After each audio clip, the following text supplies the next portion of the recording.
LRN.fm, TOOT.LRN.fm. I think you'll like it. You're 6 minutes away from a live episode of Free Talk Live. Listen live at freetalklive.com. It's a national security threat. I'm Lisa Lacera, Fox News. That's what Deputy Attorney General Lisa Monaco is saying about the increase in ransomware attacks against U.S. companies, even as the Justice Department recovered most of the ransom Colonial Pipeline paid to hackers last month. The sophisticated use of technology to hold businesses and even whole cities hostage for profit is decidedly a 21st century challenge. But the old adage, follow the money, still applies. And that's exactly what we do. The Georgia-based company supplies about half the fuel for the East Coast. It was forced to shut down for several days after cyber criminals broke into its computer system. The FBI discourages the paying of ransoms because it says it increases the likelihood of more attacks. In a statement, Colonial Pipeline CEO says it contacted the FBI after the ransomware attack to help them understand the threat actor and their tactics.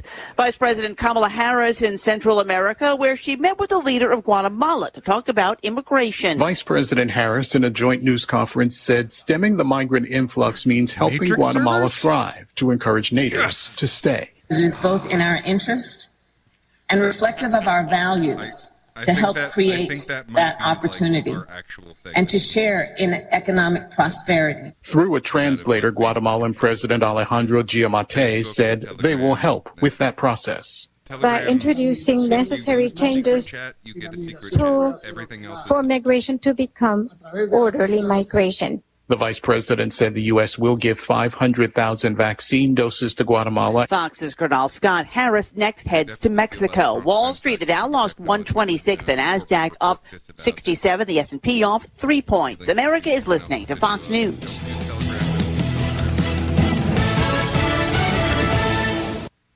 You're still running your business on QuickBooks? More like quicksand. The bigger your company grows, the faster you sync with outdated software. NetSuite by Oracle is the scalable solution to run all key back-office operations, no matter how big your company grows. 93% of surveyed organizations increased visibility and control since making the switch from QuickBooks to NetSuite. Right now, NetSuite is offering a one-of-a-kind financing program. Head to netsuite.com/Fox. That's special financing at netsuite.com/Fox, netsuite.com/Fox. The Supreme Court has refused to hear a challenge to the Selective Service Law. The U.S. Supreme Court will not hear the appeal of a men's rights advocacy group who, along with the ACLU, sued over the Selective Service Law, which mandates males register for the draft when they turn 18. Failing to register is a felony and would bar a male from civil service employment or federal student aid. A federal judge in Texas ruled the existing law unconstitutional, but the appeals circuit overturned that. The High Court refusing to take the case means the status quo remains. Eben Brown, Fox News. And the High Court has also ruled that thousands of people living in the U.S. for humanitarian reasons are not eligible to apply to become permanent residents. Justice Elena Kagan wrote that federal immigration law prohibits people who enter the U.S. illegally and have temporary protected status from becoming permanent residents. A major U.S. cruise line getting back in business in the Caribbean. Celebrity Millennium this week becoming the first American cruise ship to take paying passengers through the Caribbean. First time since the CDC's no-sail order froze the industry 15 months ago. U.S. cruises from U.S. ports are still at least a couple of weeks away. The Millennium left St. Martin Saturday on its way to Barbados, Curacao, and Aruba. All passengers 16 and older and 100% of the crew had to be vaccinated. That's exactly what the CDC wants and requires, and the industry has mostly gone along with. And the ships... The Free State Project has reached its goal of 20,000 liberty lovers who've pledged to move to New Hampshire and get active to achieve liberty in our lifetime. Perhaps you're trying to figure out what part of New Hampshire should be your destination.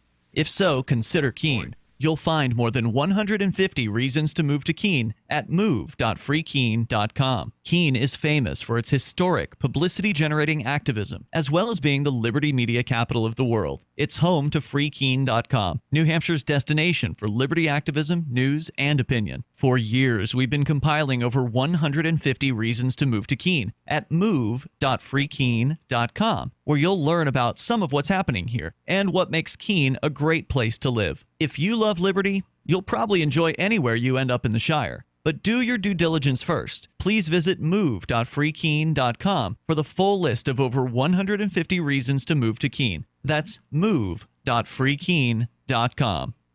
We're being attacked by news from all sides in tonight's News Blitz. Now we're homing in on Houston, Texas, where NASA announced today that the crew of the International Space Station has successfully completed their 13-year mission studying man's ability to constantly repair a large object in space. NASA officials hailed the remarkable feat of maintenance at a press conference this afternoon. And throughout human history, man has gazed at the stars and dreamed of fixing something up there. People once thought the ultimate feat in human repair was a really big boat. Today, we've accomplished so much more. This comes in the wake of NASA's previous success, finding out how many times an astronaut could hold something in his hand, then let it go, watch it float in front of his face for a bit, then catch it again. All right, dust yourself off. You have survived the News Blitz. Tune in tomorrow morning to Today Now. We'll look back at Jim's week as a polygamist. Oh, it's going to be fun. This is the Onion News Network.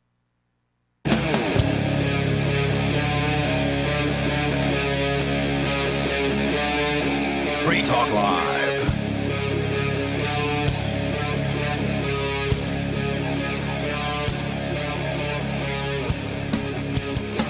It is Free Talk Live, talk radio that...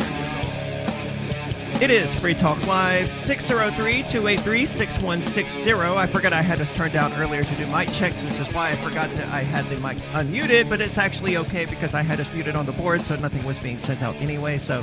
Multiple redundancies. Yes, exactly. So it all worked out, but this is Free Talk Live. You're welcome to call in, join the discussion, talk about whatever is on your mind. 603-283-6160 is the number for that.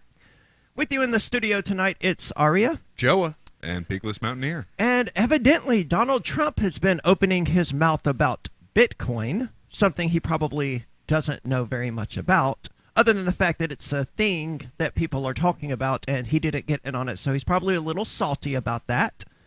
But I'm sure his buddies in the War Machine don't like it, so that's why he can't support it, right?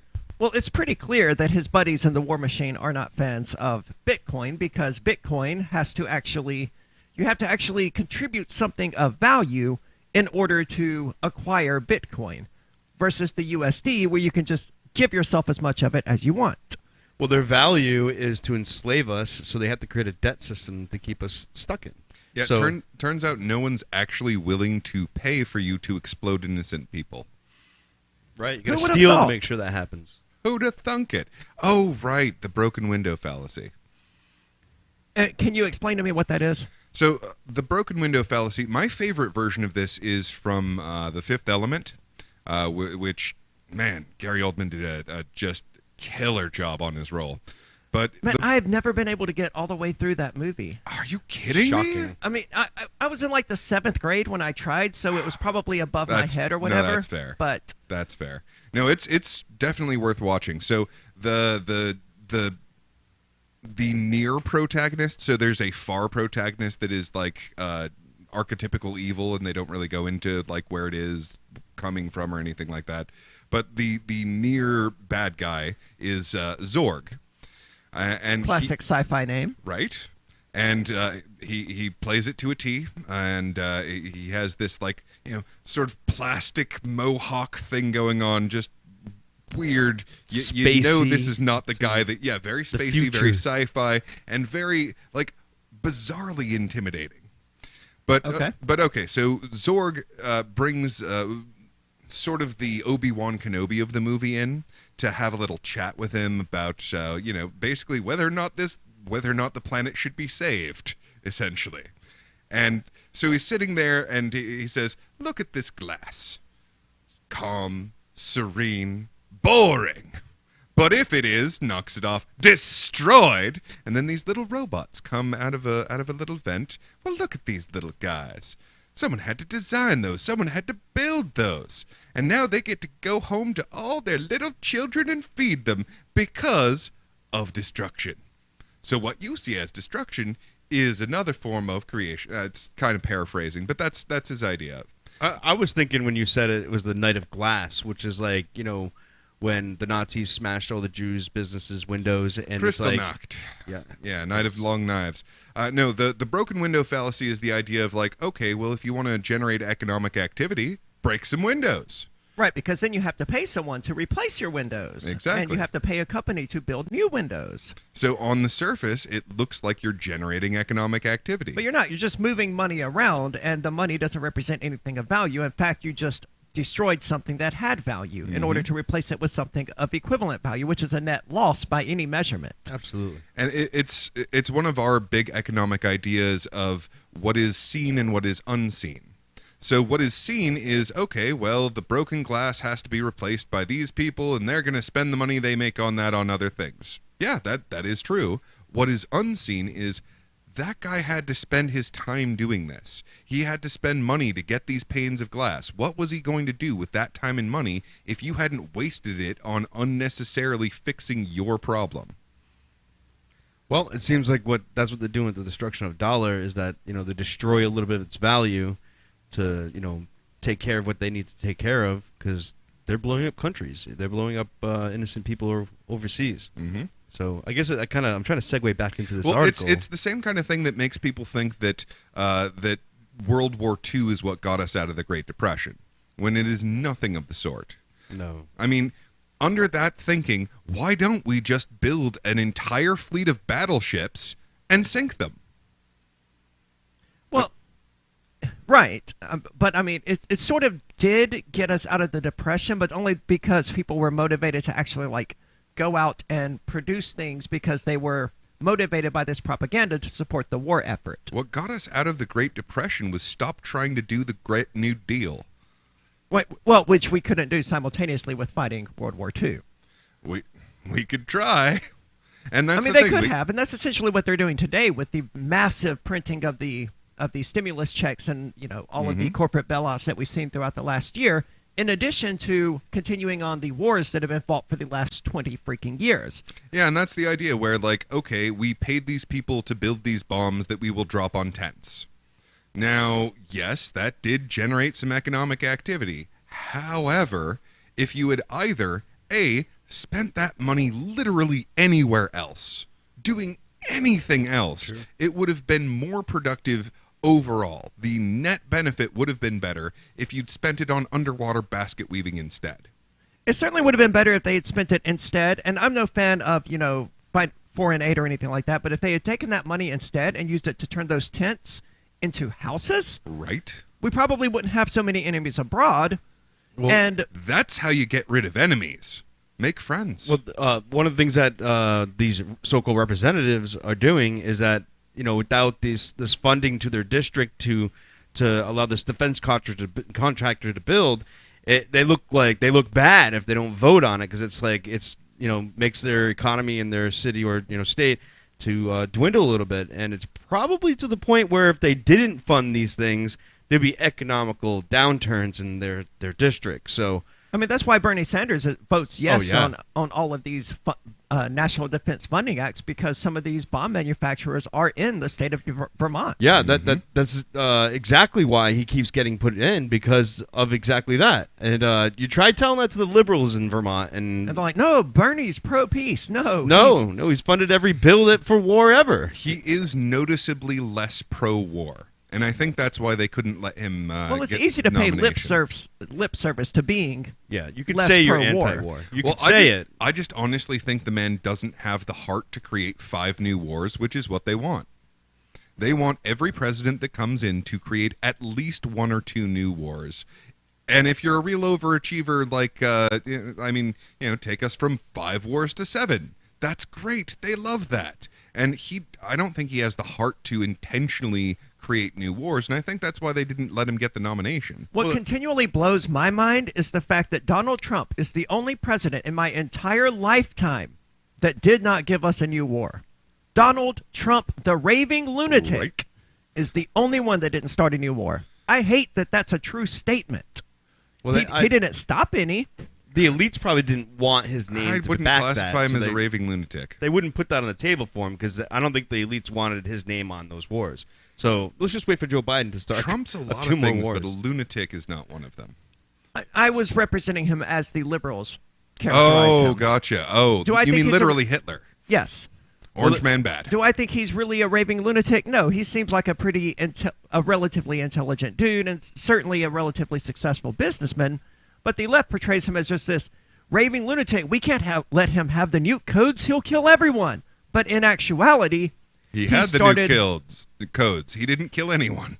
And he started no new wars. Well, the hidden war that we're not talking about, which we should be, is the economic war that they're creating, right? So they're defunding our dollar. And I really wanted to make one more note on that. So, like, spending that money that you print doing anything else, like you were saying, turning those $10 tents into actual houses so that we actually have friends and trading partners, that would be useful.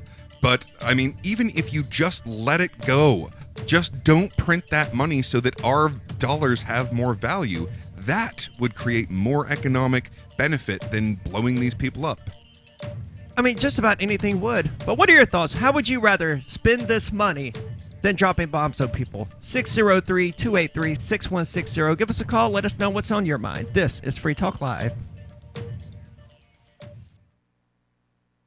The Terran Federation and the Terran League have been killing each other for decades. Sheltered, wealthy, and light years from the threat, the members of the 500 have no interest in changing that. When Rear Admiral Terrence Murphy is given governorship of a backwater system, a risk-free path to wealth and power is his for the taking. But Murphy is a man of honor, duty, and responsibility. He intends to stop the killing, whatever the cost.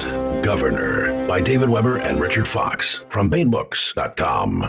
Are you tired of governments murdering people around the world? Stop using their money. There is an alternative. Bitcoin is a stateless, free market, non-political currency. Bitcoin cannot be inflated or controlled by any government. By using their money, you are helping the state. Stop doing it! You have an incredible alternative available now. Learn it, use it, spread it. Get started with Bitcoin at Bitcoin.com. That's Bitcoin.com. There are lots of ways to listen to Free Talk Live. Our podcast has been around since podcasts began, and now the FTL feed is loaded with content besides our full show archives. Did you know that we make it easy for you to customize your podcast subscriptions? We have different feeds, one that includes only our full shows, one with just the Daily Digest, and our main feed that includes everything. You decide what you listen to. It's quick and easy to customize your feeds at feeds.freetalklive.com. That's feeds.freetalklive.com.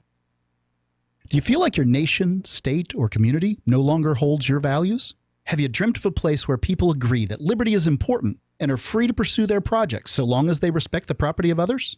There are many people just like you that are discovering freeprivatecities.com. Their social media links are at the upper right of the page at freeprivatecities.com. All skill levels will be needed when the first of the Free Private Cities opens. It's sooner than you think.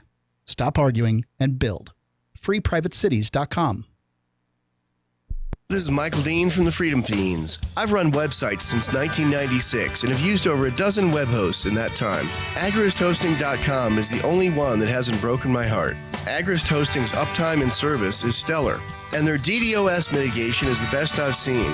That's important because if you tell the truth in this world, you'll ruffle feathers. And some people will try dirty tricks to silence your voice. No matter what the haters hit us with, Agrist Hosting keeps our websites online. If you have a mission-critical commercial presence or a world-changing activism site, you cannot tolerate any skullduggery. So go with agristhosting.com. Have a WordPress or blog site, but you're not satisfied with performance or uptime? Or just want raw hosting? Want to pay with Bitcoin? Agrist Hosting specializes in high-performance hosting with personalized service. Go to agristhosting.com and click on the button that says Get Hosted. That's agristhosting.com. What if you want to hear the latest episode of Free Talk Live, but all you have is your phone, you forgot to download our archive, and you have no data connection? You can call our Listen line at 641-793-0191. That's a long-distance number, so you may incur charges. If not, listen as long as you want. 641-793-0191. The Free Talk Live listen line, 641-793-0191. I'm crazy about My Magic Mud. This is the most important oral care product created this millennium, and I'm not kidding. We all have different opinions on politics and issues, but we all have mouths. And I want yours to be as clean as possible, with teeth as bright as they were meant to be. I will never be without My Magic Mud. It's a little surprising, but man, does it work. If you only listen to one thing I say ever, go to mymagicmud.com and get 20% off with code FTL. mymagicmud.com, code FTL. Do you appreciate what we do? Help us advertise, market, and promote for just $5 a month at amp.freetalklive.com.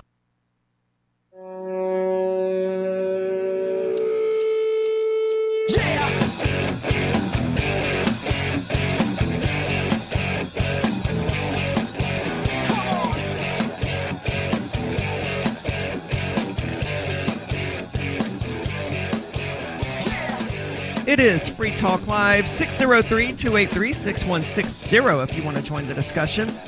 You know, it's been a wild year for Free Talk Live, but this year we happened to launch social.freetalklive.com, which I actually just rejoined today, having gotten permission to administrate freetalklive.com, which obviously would include a subdomain of freetalklive.com. It is an awesome media platform. It's a social media platform very similar to Twitter, except it's decentralized. And the timing of this works out really well because I just ate yet another 30-day ban on Facebook. Now this, Congrats. Thank you. This is expected. It happens every freaking June because of my opinions on Pride Month. It just consistently makes the LGBT community unhappy. And they Your opinions on Pride Month? Yes. And they just click that report button until finally they get one that gets they? me banned. That it's a participation trophy for life is what it is. You haven't accomplished anything, so you choose to take pride in characteristics instead of accomplishments. Nice. And this makes them very, very upset. Mm-hmm. But it's no different from being proud of being white or proud of being 6 feet tall or proud of having blue eyes or whatever characteristic you happen to have. It's a fluke of birth. And the LGBT community has spent the entirety of my life saying that this is a result of birth. This is not a choice. We're born this way. Then what the hell is there to take pride in? Indeed. Corporate sponsorships. And instead they say, oh, we take pride in the fact that we survived. It's 2021. What are you talking about? Seriously. You're not living in Nairobi. Like, take pride that the LGBTQ community of the 90s survived? Sure. Absolutely. There was an actual question. But no, I can't take pride in that because I wasn't part of that. Right. I can honor that and I can respect that, but that's Right. nothing for me to be proud of. Indeed. I didn't do it. Absolutely. Well, people who have no accomplishments in their life, who have almost no identity whatsoever, are the ones that are most attracted to, ooh, here's an unchangeable aspect of me. I can take pride in that, whether it's being white or being not white, or whatever it is. It's something that you did not do, that you did not earn, but it gives you a sense of identity if you fall down that trap. Yes, and it's it's not disgusting, but it's depressing. Oh, I think it's disgusting. Because it prohibits them from seeing the need to actually accomplish something. It's like when someone asks me, well, describe yourself in 10 words. Trans ordinarily wouldn't even make that list. One It would be hope. Radio host, Like, is network there so engineer, little musician. to? Or it's like I was at a Pride event, a Pride parade, and they just closed down all the streets in Providence, and this guy was walking around all proud to have his Che shirt on, and I was like, I've recorded this. This is one of my top videos on my channel. Yeah, but Che Guevara, great guy. Yeah, like I just went up to the guy and I was like, hey, do you know what Che did to gay people? And he's like, yeah, I'm just kind of clowning the idea. I'm like, dude, he killed gay people, like specifically gay people with glasses, doctors, all kinds of like irrational, things that he was doing to get to the top. But, he was proud that he was a revolutionary. Yeah, well, Can I start wearing a swastika ironically? I would as long as you're clowning it. I would definitely caution against it. Well, but these are the same liberals who go on Twitter and post, I don't care how controversial this is. I support LGBTQ rights. It's 2021 and you're on Twitter. You're not taking a stand here. You're taking the safe position. And you're not a revolutionary. I don't care what kind of flack this causes me, but I think that the Americans should rebel against the British. I would say a good percentage of the gay community is using the LGBTQ as a means of pushing more statism versus like just absorbing, the idea that you're already free. You don't need the state to tell you if you're married or not, or if you're going to get a discount at the store because you're married or something. I don't know. But this is just like more of control. They've taken like another movement, the government, when I say this, or the powers that be, they take another movement, hijack it, and keep them submitting to the system. I know this is going to cause me a lot of enemies, but I believe in the separation of church and state. And I've got bad news for these people, and I hope that sensitive little snowflake who actually finally got me banned is listening. I'm hosting a radio show that's on 200-plus stations across the United States. That is, my Facebook is inconsequential compared to that. Stop being a snowflake and accomplish something. And in the meantime, you can chat with me on social.freetalklive.com because I'm sick of having these big tech companies having me at my mercy. Check it out, social.freetalklive.com. We're running the decentralized, open-sourced, federated Mastodon software, which is the gold standard of independent social media on the internet. It's available for Android, iOS, Windows, Mac, and Linux. So you have multiple options. Check it out, social.freetalklive.com. I did not mean for that live read to essentially take up most of that segment. Well, I had to ask. I had to ask about your controversial opinions on Pride Week. And can you imagine that that's even controversial? Telling people to take pride in accomplishments instead of characteristics. Telling people to focus on a person's character instead of their characteristics. Yes, I can, because they're a bunch of bigots. They are bigoted people. I've been called a bigot this is their world. persistently for the last 6 days. Well, people who are bigots tend to call people who don't share their particular form of bigotry a bigot these days. Let's go to the phones, though. We've got Dave from New Hampshire calling. Dave, sorry to keep you waiting. You're on Free Talk Live. Okay. I can call in without going in character for the first time in 2 months. Hey! Oh, hey, Dave. It's good to hear from you. I'm glad everything went well from what I've heard. Well, I mean, relatively well. There's no denying how much you must have suffered out there for 24 days on the... He's not in a concrete box. I'll call that going well. No, it's not over yet. I didn't need a concrete box to suffer. Yeah, I've still got a lot of itching going on. I'm pretty poison ivy sensitive, and I picked up some. So, yeah, that stuff it affects some people really badly. Natural law isn't a great thing. Yeah. So what's next for Bitcoin Gandhi? Is there a next for Bitcoin Gandhi? Yeah, that's what I wanted to talk about. There has to be some kind of a follow-up, I felt like, before I even started. And I had some time to think while I was out there, although actually thinking is more difficult than you might think while you're out walking with a rickshaw behind you. But there were two ideas that sort of distilled out of the thing. The first is that, first of all, I noticed something while I was out there, and that is the Free Staters actually are pretty active. They're not like, I used to think, 2012, 2013 was kind of our peak, and things have been getting calmer and quieter ever since then.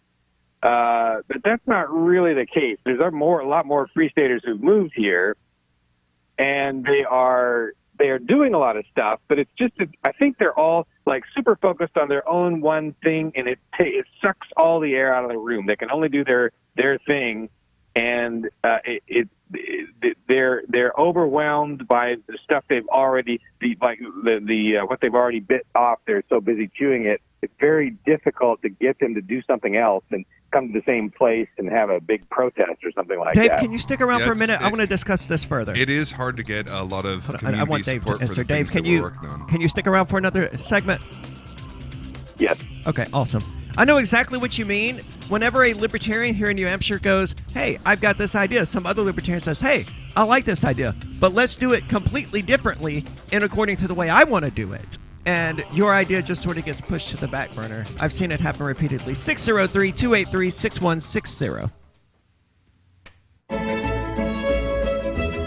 Carl Watner, longtime proponent of a voluntary society, died last December. You may have seen his articles published on his website, voluntarist.com, in his newsletter, The Voluntarist, the Mises Institute, or elsewhere over the last 40 years. His newest book, I Must Speak Out, Volume 2, The Best of the Voluntarist, is now available via Liberty Under Attack Publications. This 430-page second volume spans the years of 2000 through 2020 and includes articles by Carl Watner, Hans Hermann Hoppe, Karl Hess, Benjamin Tucker, George H. Smith, Lysander Spooner, Pete Eyre, Joyce Brand, and many others. I Must Speak Out is for the newly initiated, the veteran voluntarist, or anywhere in between. Buy the book now at libertyunderattack.com/voluntarist. For more great content on building a voluntary society and for Carl's extensive archives, check out voluntarist.com.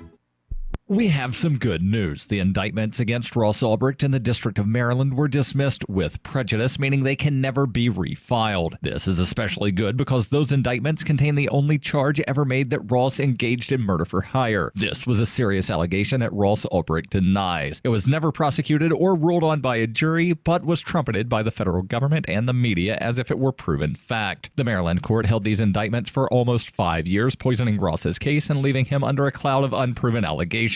As explained in Ross's appeal to the Supreme Court, the fact that the judge used these allegations to give Ross a draconian sentence of double life without parole violated his Sixth Amendment right to a jury trial. Judges are required to issue sentences based on convictions decided by a jury, not unproven allegations never even charged at trial. Although this is a positive development, the dropped indictment will not set Ross free. Now, a presidential pardon is Ross's only hope of freedom. Sign the petition at freeross.org. freeross.org. There are basically two types of advertising: direct response and branding. Radio's great for direct response with its low cost to listener ratio, but audio can't be beat for branding, which is a longer term endeavor. You want to be the first thing that someone thinks of when they think about your product or service.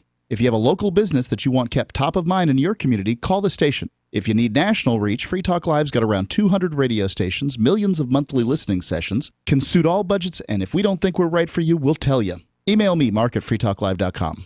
Tired of cancel culture? Sick of mega tech corporations holding an axe over your head? Join the LRN.FM Matrix chat server. It's self-hosted, so no one else can tell us what to do or say. Don't like the existing channels? You can make your own. You can even connect into some of our channels from other Matrix servers. It's federated. For the full LRN.FM Matrix experience, though, you should join our server via the step-by-step instructions at chat.lrn.fm.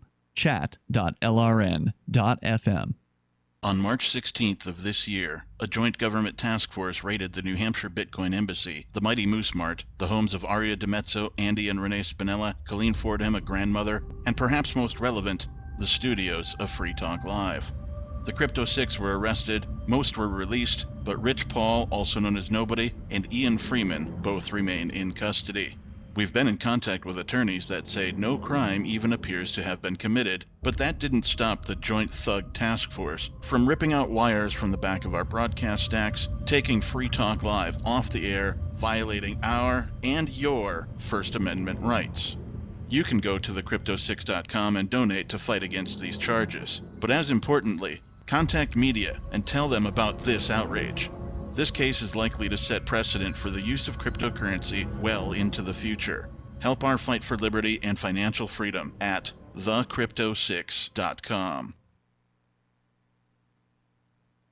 Our Matrix server is about as free as internet chat can be. Join the existing rooms or create your own at chat.freetalklive.com.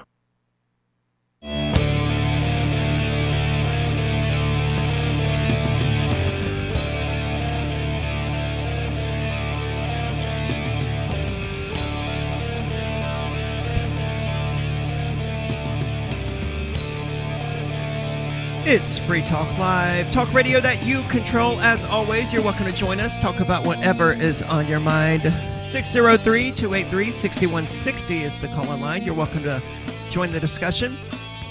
Talk about what we've been talking about or change the subject entirely. It's up to you because that's what we do here on Free Talk Live. With you in the studio is Aria, Peakless, and Joa, and we're talking to Dave, otherwise known as Bitcoin Gandhi, or formerly known as Bitcoin Gandhi, or has a multiple personality, one of which is Bitcoin Gandhi. I don't know how you want to characterize it. If that was the case, it would have been a lot easier for him to stay in character. He did a fantastic job from what I've seen. He did. Every now and again, he would talk to us too long and start breaking character. But no, he did a fantastic job, and like the costuming and all. Thank you for your sacrifice, David. Yeah, it was inspiring, Thanks. to say the least. So you were talking Thanks. before But that's we the left. thing is we get focused on our. I'm sorry. Go ahead. No, you go ahead. I said we get focused on our own thing. We forget how much. I forget how much sacrifice you personally are making, right? How much each of you are making, and I don't know everything you're doing.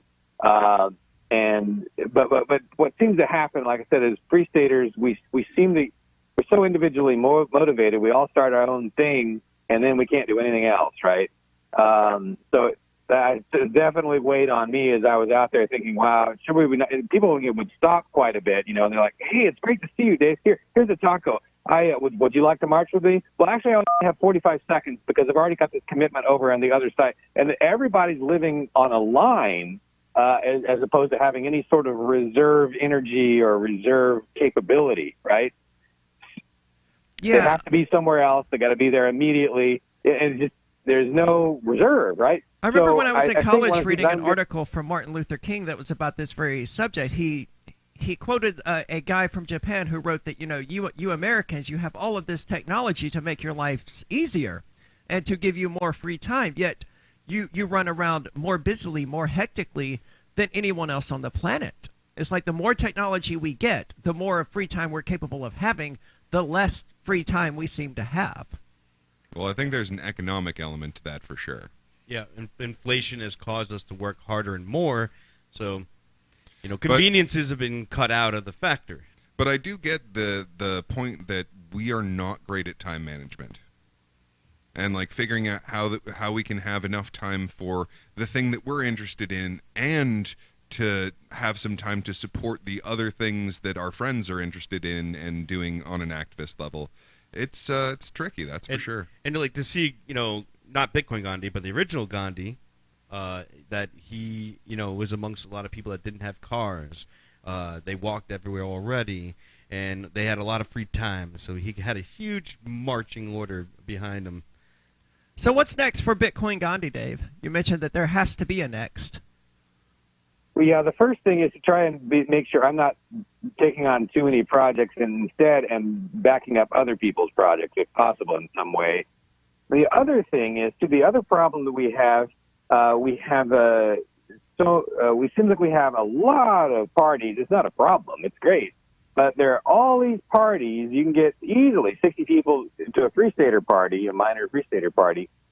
Am I still on? Yeah, we're listening.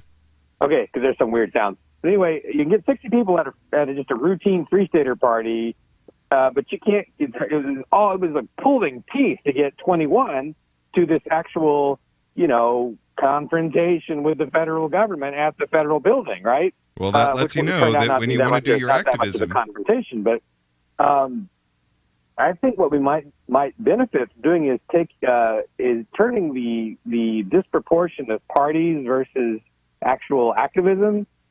We could turn that to our advantage, I think, by scheduling activist events that happen right after parties or gatherings of some kind. Why not do them concurrently? They're within walking distance. I mean, if it's easy to get libertarians to a party, why not have a party at the State House? Right. Where at some point during the party, we start, doing whatever it is we're trying to do with the politicians. Yeah, I know it was a big hit when they ordered a bunch of pizzas for the Sununu protest. Yeah. Well, what I would suggest is throw a Bitcoin Gandhi party, and then be like, and now we're going to the State House, or or have the party at the State House. Yeah, I mean, like when you're enlisting your friends for free labor for a thing like, hey, help me move these boxes, and they'll help you because you're close enough, but it is a drag, so that's why you throw in the pizza and beer, and it makes it more of a party and less of a drag. And I mean, you said it yourself, we always show up for a party, so throw a party for your activism. So Joa, one of your co-hosts, Joa Orga, says that, and maybe that's you. I'm not sure if I recognize your voice, but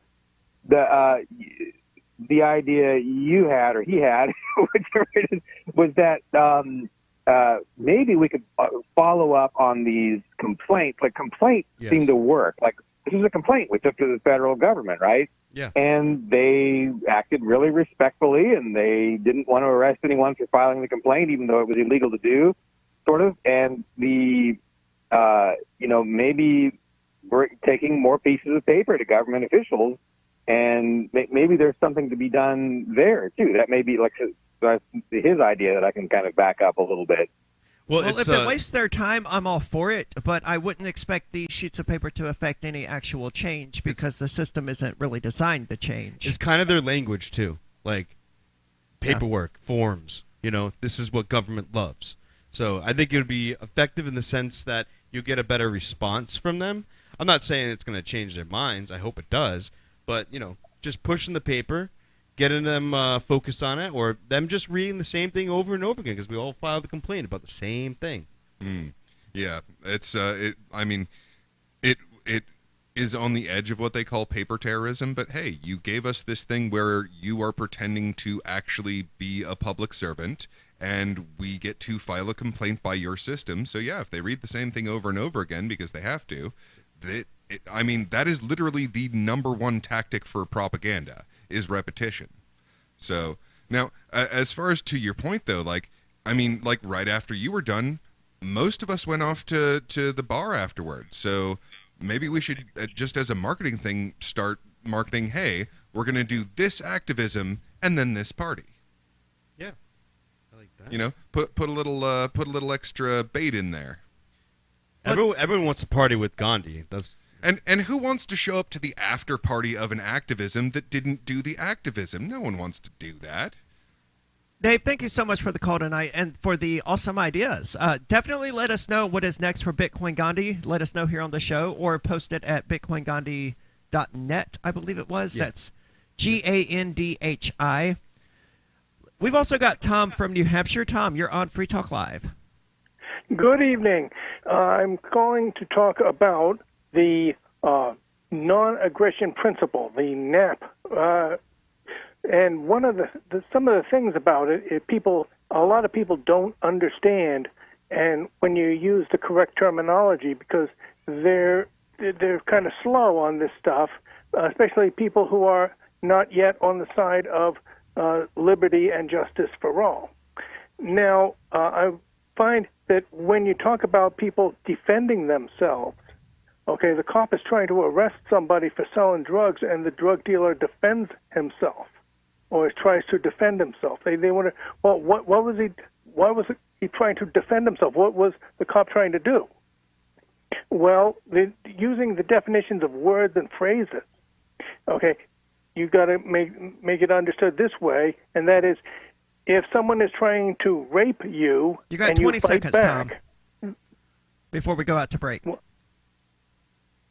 What? Can you condense the question? If someone's trying to rape you and you fight back, that is called resisting rape or defending yourself. If a cop is trying to arrest you and you fight back, that is called defending yourself. Resisting. That is self-defense. I understand the point that Tom is trying to make, though, and I want to get further into it because it's a fascinating way that we use these euphemisms and these misleading words to mislead ourselves away from actual reality. Instead of self-defense, it becomes resisting arrest. This is Free Talk Live.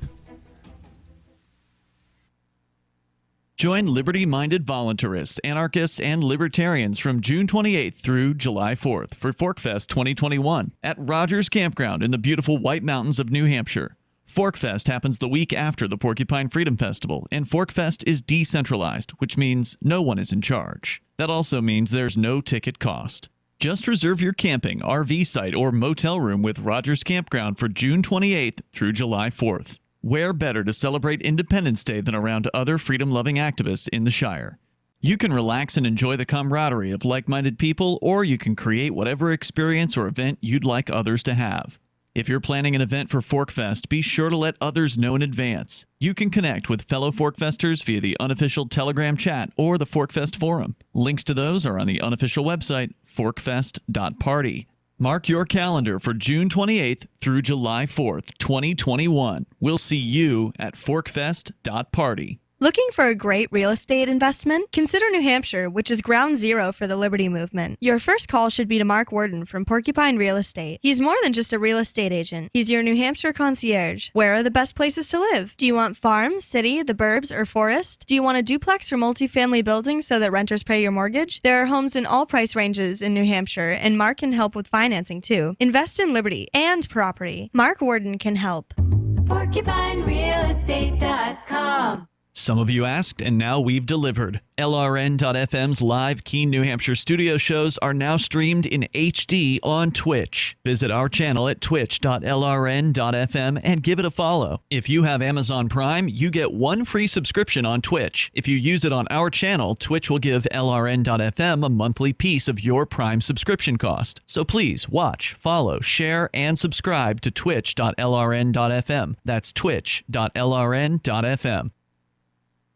In Baltimore, the streets have gotten safer thanks to the success of the new Permanent Daylight Initiative, which aims to prevent crime by illuminating the entire city 24 hours a day using high-powered floodlights. It's just that it's so bright all the time, even in the rain. City officials say there have been zero violent crime since the start of the program, except for one man who vandalized the light by throwing his body off a building into it. Now let's set our crosshairs on to Mountain View, California, where Gmail servers were down for nearly 2 hours today. In an online statement, the company said, "Tremble before Google. With the mere flip of a switch, we can bring you to your knees." After reestablishing service this afternoon, Google changed its logo and released a statement saying, if not appeased with a 20% increase in Google Chrome downloads by the next vernal equinox, they will take back their generous gift unto mankind of colored conversation labeling. All right, you can take off your helmet. You have survived the News Blitz. This is the Onion News Network. If you want to know the latest about Free Talk Live before we go on the air, all you need to decide is how you want it delivered. It's your choice. Visit news.freetalklive.com to receive our usually weekly news updates by email. Plus, we have a Twitter account at twitter.freetalklive.com, and you can follow us on the decentralized Mastodon platform at toot.freetalklive.com. So please follow us at toot.freetalklive.com and sign up for our emails at news.freetalklive.com. Are you tired of governments murdering people around the world? Stop using their money. There is an alternative. Bitcoin is a stateless, free market, non-political currency. Bitcoin cannot be inflated or controlled by any government. By using their money, you are helping the state. You have an incredible alternative available now. Learn it, use it, spread it. Get started with Bitcoin at bitcoin.com. That's bitcoin.com. You can stick it to the man and big tech. Join our FTL social mastodon at social.freetalklive.com.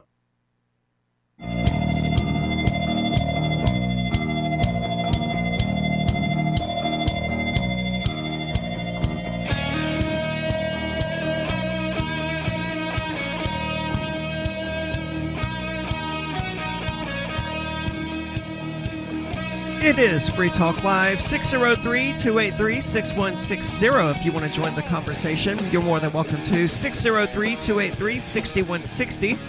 With you in the studio tonight, it's Aria, Joa, and Peakless Mountaineer. And we just had Tom from New Hampshire actually bring up a really fascinating subject. And I hate that he jumped right into rape as the analogy, because, I mean, there are so much better ones. There are so many better ones without getting into that area. It definitely is one of those, like, there is no excuse, there is no question, you never need to rape anyone ever. Yes. Like, killing someone, there's an argument. And whether it counts as murder, some people will argue that, which I don't think is necessary, but some people do. Whereas rape is a very cut and dry, there is no circumstance in which that is a good idea.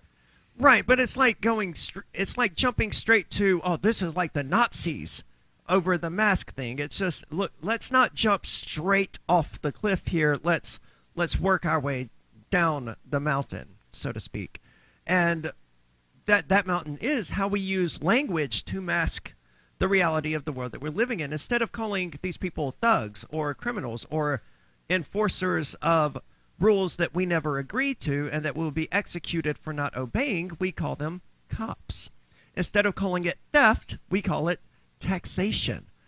Instead of calling it oppression, we call it democracy. Well, and I think the thing that he was trying to build into that's kind of a hard sell in a lot of cases is, okay, so from my perspective, and in agreement with the non-aggression principle, so the drug dealer isn't hurting anybody. I mean, there may be some secondary pain based on other things, and you may be emotionally upset by someone's choices to do drugs. If but we assume the drug dealer is a decent person, then they're probably not harming anyone. They're not forcing it onto anybody. There are plenty of drug dealers out there who will, lace someone's heroin with something that's deadly if they believe that person is talking to cops or whatever.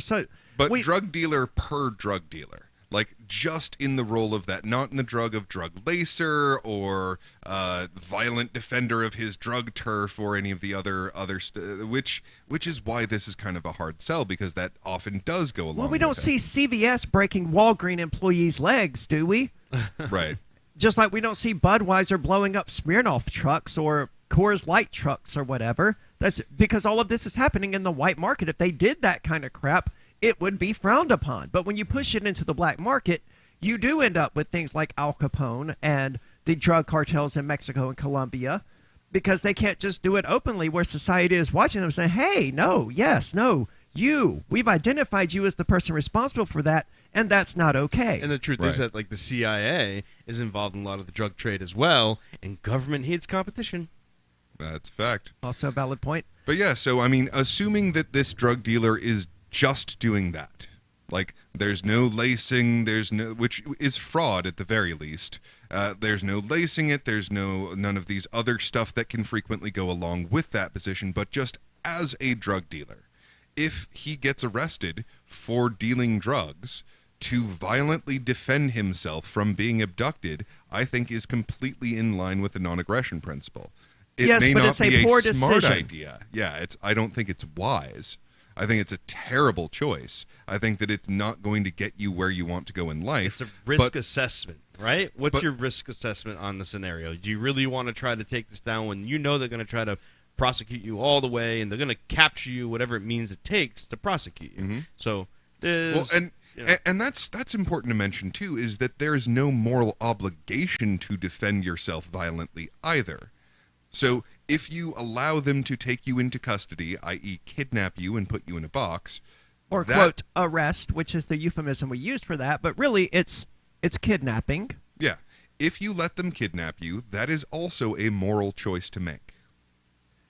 It is, and it's a matter of choosing your battles, whether or not it's a NAP violation to, defend yourself against arrest or whatever.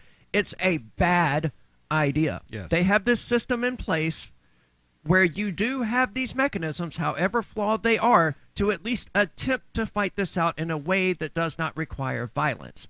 That is infinitely preferable to becoming the thing that you despise, which is an entity that operates solely on a monopoly of violence. Well, I don't see how that follows from defending yourself against arrest. It's difficult to say. I mean, at any rate, even if you attempt to, and even if you succeed, they're just going to bring in more police officers. They'll just bring in the FBI. Like in Grand Theft Auto, the star is going to raise one more. Right, yeah. It's not going to stop. So it's a matter of choosing to fight them in a way that doesn't involve violence. So if that's the state's weapon, right? If a human being tries to kidnap you, whether or not they have a badge, you are a moral person to stop them from doing so. However, if you're not moral or immoral. You maintain morality until you lose it. You are a moral actor until you stop being a moral actor. As soon as you use aggression, you have left morality. Now, you are still moral to resist the kidnapping. However, while that badge doesn't give them any rights, it does give them lots of might. So the might that they will be able to summon if you successfully evade that kidnapping is probably something you don't want to deal with. And unfortunately, their actions have nothing to do with morality. Yeah, absolutely not. But before we got into all of that, we were talking about Donald Trump and something that does have to do with morality, because I would rather use moral money that doesn't, pay for bombs or the drug war or one of these other horrifically immoral acts. And cryptocurrency, which I can't use at the moment, regrettably, I'm bound to pay for war crimes at the moment because of the U.S. government committing war crimes. Great example. Using crypto is a moral and stupid act in your particular case. Yes, it would be tremendously stupid. Yeah. Well, Donald Trump thinks Bitcoin is modern-day fool's gold, calling it bad for the dollar, which is seriously making him sound like a boomer stuck in the 20th century. Well, it's certainly true that Bitcoin is bad for the dollar, but the is. dollar is bad for the dollar. So The dollar is bad for humanity.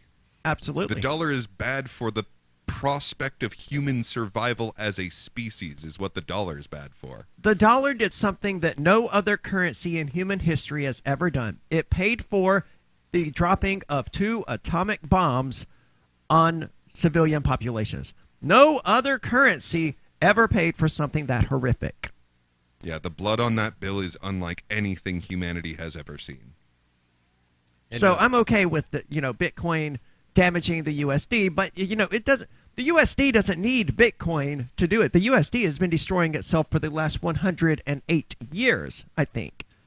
And it's not stopping down. It's not slowing down. In fact, it's only speeding up. Well, and it's got to it's going to fail. They're at a fail point. Yeah, and what Donald Trump seems to be doing here, and what most people do, is they are conflating the powerful elite of America with its people. And those aren't even the same side. I'm sorry, but the government of this country and the people of this country are fundamentally antagonistic toward each other. And that just makes crypto better.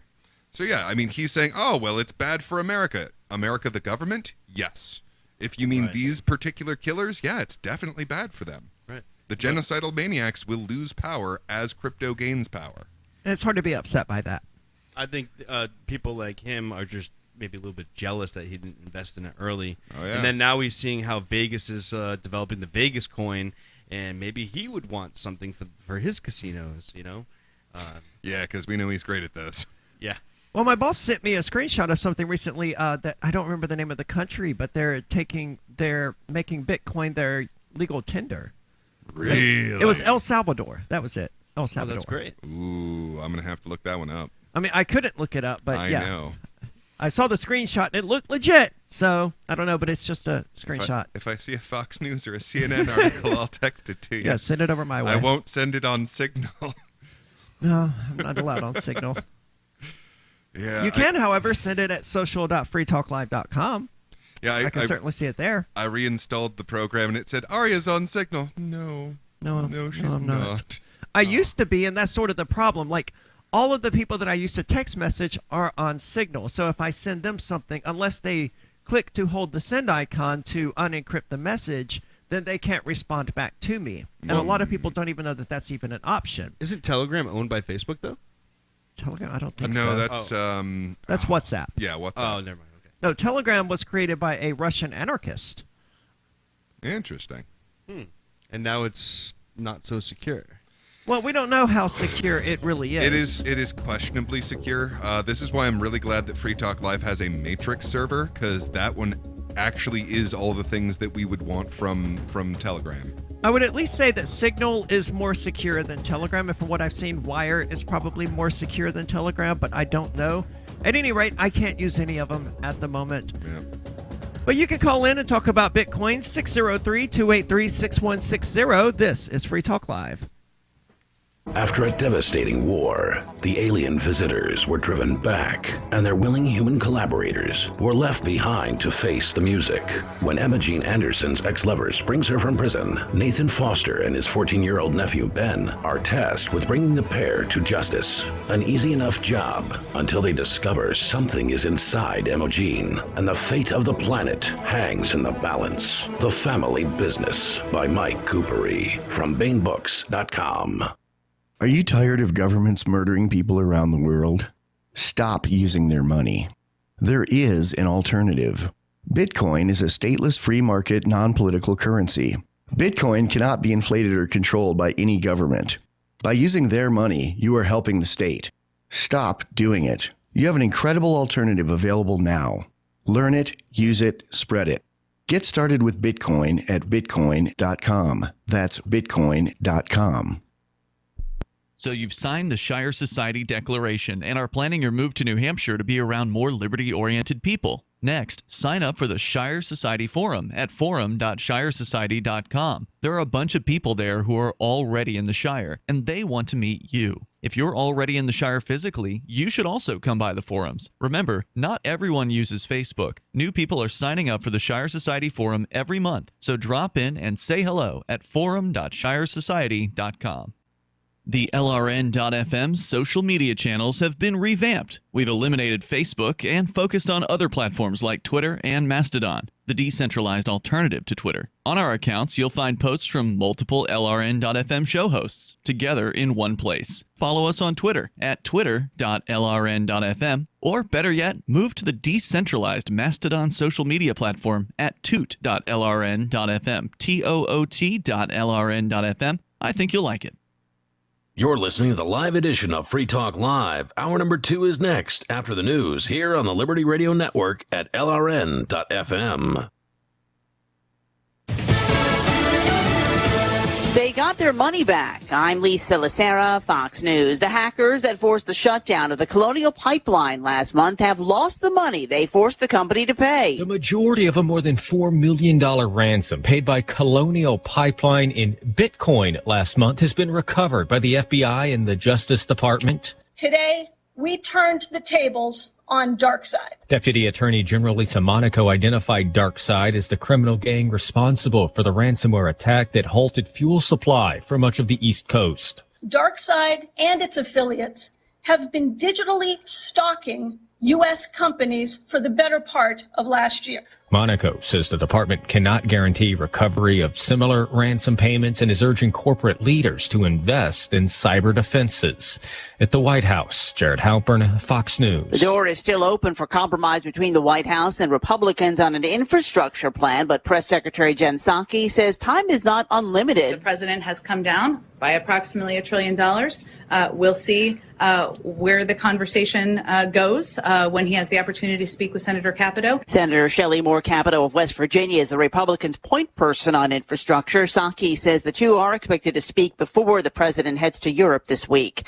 Vice President Harris continues her trip to Latin America, meeting today with the leader of Guatemala, and she had a message for people seeking to come to the U.S. illegally. I want to be clear to folks in this region who are thinking about making that dangerous trek to the United States-Mexico border.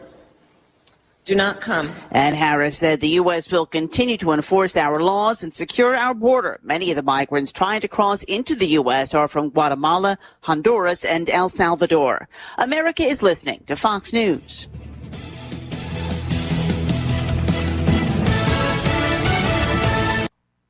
CuriosityStream is the only streaming service with thousands of documentaries, award-winning and exclusive content that will actually teach you something. And there are new shows every week. This week, check out Doug to the Rescue and That Sugar Film. For just $1.67 per month, you get unlimited access to CuriosityStream's library of content available anytime, anywhere, on any device. Signing up is easy, and if you don't like it, then you can cancel anytime. Sign up now at curiositystream.com/Fox.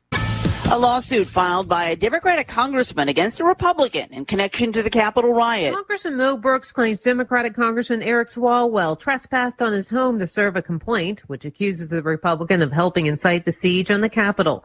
Swalwell has said he was having a hard time tracking down Brooks.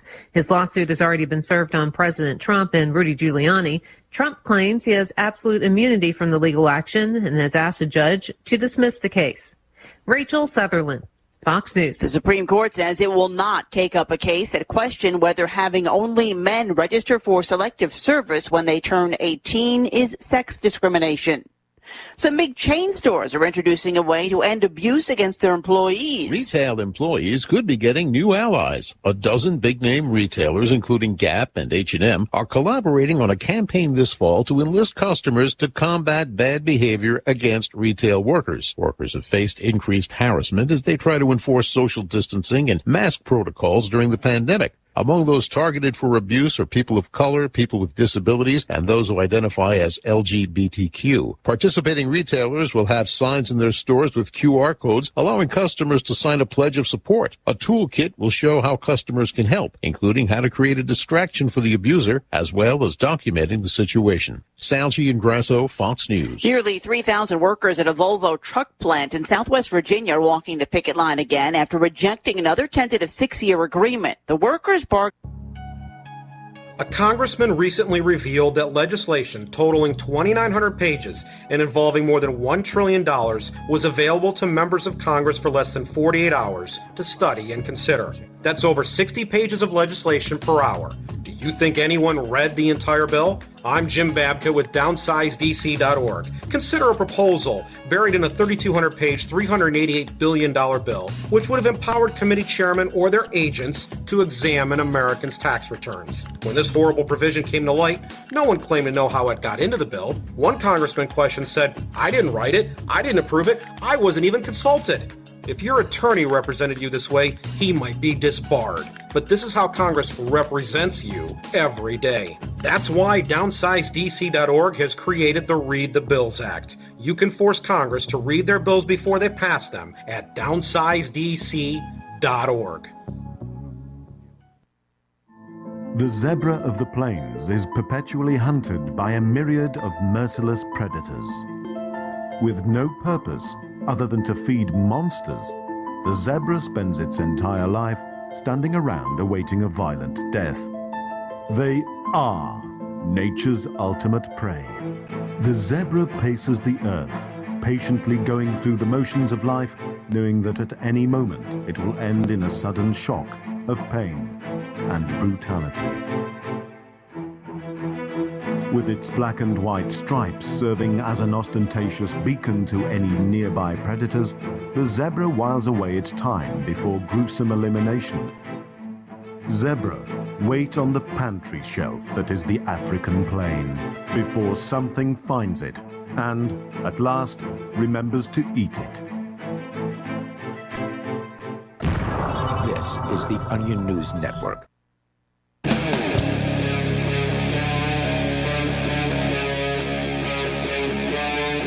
Free Talk Live.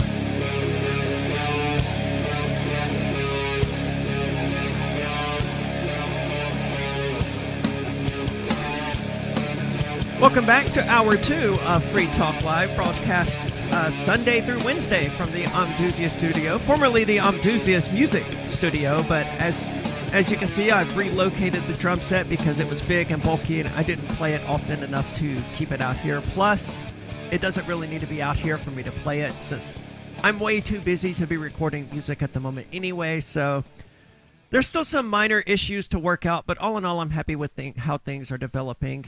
Got the mic mutes ordered today. They're not going to be here for like another 2 weeks, though. So, yay, cough blocker. Yeah, that'll be good. And we need some sort of little magnet thing for people to fidget with while they're sitting here doing the show. Little quality of life improvements here and there. A better AC, because that AC worked very well. When there was one person here? Well, when there was one person here and when there wasn't a ton of electrical equipment out here running all the time, generating a massive amount of heat. Over there on that side of the room, it feels great. But over here, where I have a $4,000 gaming PC sitting beside me, it's a bit toasty. I mean, it's not unbearably hot, but it is slightly warmer than I would like it to be.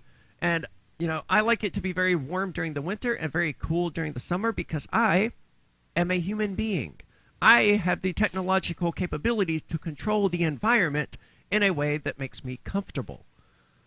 Conan, on the other hand, is like, no, I want my heat set at 52 during the winter. I'm like, dude, I'm not going below 73. So I really did just briefly want to clarify a point from earlier. So drinking bleach, also not a violation of the non-aggression principle. Also a really bad idea. Well, yes, the non-aggression principle was never supposed to be a moral compass. It was never supposed to be a suggestion of what is and isn't a good idea. It is just the bare baseline of what is and isn't acceptable behavior. It tells you what's evil. It doesn't tell you what's good. So Yes. violating it is evil. Using force, coercion, fraud to get your way in the world is evil. Yes, but it's not the full extent of what could be considered evil. Like, you're not violating the NAP to stand there and let someone be run over in the street because they don't see a car coming. Well, I would argue that's still evil. I would argue that's not evil, it's ugly. Like, that's I would gross. argue it's evil to let another human being die when you could prevent it. I mean, morality is subjective, absolutely. And, you're free to disagree with that. But from my point of view, it's immoral not to not even put yourself at risk, but to say, hey, there's a car coming, get out of the street. Refusing to do that, I would say it's immoral. I wouldn't. I think that morality per se does not place positive obligations on you. It doesn't mean you have to do a thing. All you have to do is leave me alone and you're moral. That doesn't mean that you are not an ugly, disgusting, horrible human being. It just means you're not an ugly, disgusting, evil, horrible human being. That's where I disagree. So, like, I would characterize a horrible, disgusting human being as probably an evil human being. Okay, so, like, locking someone up because they're a danger is something that is... Well, see, now you're just restricting the non-aggression principle as determining what is evil. Well, okay, so... And my position is that that's not the sole determining factor of what is and isn't evil. And I think it is. So, I mean... Right, we're not going to come to an agreement on this. We just disagree. We should probably just move on. Well... One thing that I think we can agree on, and maybe not, is that it does give you the idea of when you get to use force against a person. So, like, if I found out that someone was doing that, I would absolutely destroy their reputation. I would never do business with them. I would make it very hard for them to be in any kind of community by spreading that information, because most people also agree that that's gross. Now, that doesn't mean that I'm going to use force against them. Right. And that's the line there. So you define an immoral act as one that creates a justification for the use of force? Yeah, that's the difference between evil and ugly. In philosophy, there's two different. There's morality and there's aesthetics. So aesthetics is the study of beauty. So saving someone's life from a car is a beautiful thing. And to not do that when you easily could is an ugly thing to do. But it's not evil and good. Well, it depends on which philosopher you ask. Nietzsche would certainly disagree, and he would describe good as the will to power, and having power over others. Well, and weakness as being evil. Nietzsche got some things right and some things wrong. Right, you disagree with him. Mm-hmm. I disagree with you about the non-aggression principle being the sole determining factor in what isn't evil. Well, I would say making the world a good place is, a moral thing. But, it's not your obligation. You're not obligated to do it. But is failing to do it immoral? No. Well, if you have the knowledge and you fail to make an action, I would say you're breaking... Let's hope that you're breaking your own morality, but that's subjective. Yeah. How can doing a thing be considered moral if not doing that thing is not considered immoral? It's not. It's not moral to do it. It's beautiful. It is a beautiful thing to save a human being's life from an oncoming truck. And to not save a human being's life when you easily could from an oncoming truck is an ugly, disgusting thing to do. Yeah, we just disagree on the definitions of immorality here. I think we should move on. Okay. All right. So we were talking, before we got into this, we were talking about Bitcoin. Because I hold the position that it's moral to not use money that is dropping bombs on people. Sure. And I think we all agree on that point. Yeah, to the extent that you can use the money that isn't killing people and you don't, that is immoral. Now, we haven't established the point where we can use that 100% of the time yet. But what if you just, we're not using the money that was given to us by government per se. I mean, it's government money, but they didn't, give me this money to do good with, right? If some people in welfare or, if you're military-industrial complex, there's the difference. So, if you're a welfare recipient, you can do good with that money. But if you're I think what's really the welfare recipient a corporate is welfare recipient? Corporate welfare recipient, which is like the defense contractors, they're using that money for evil, So, it depends on how you're using it, I guess, and, so...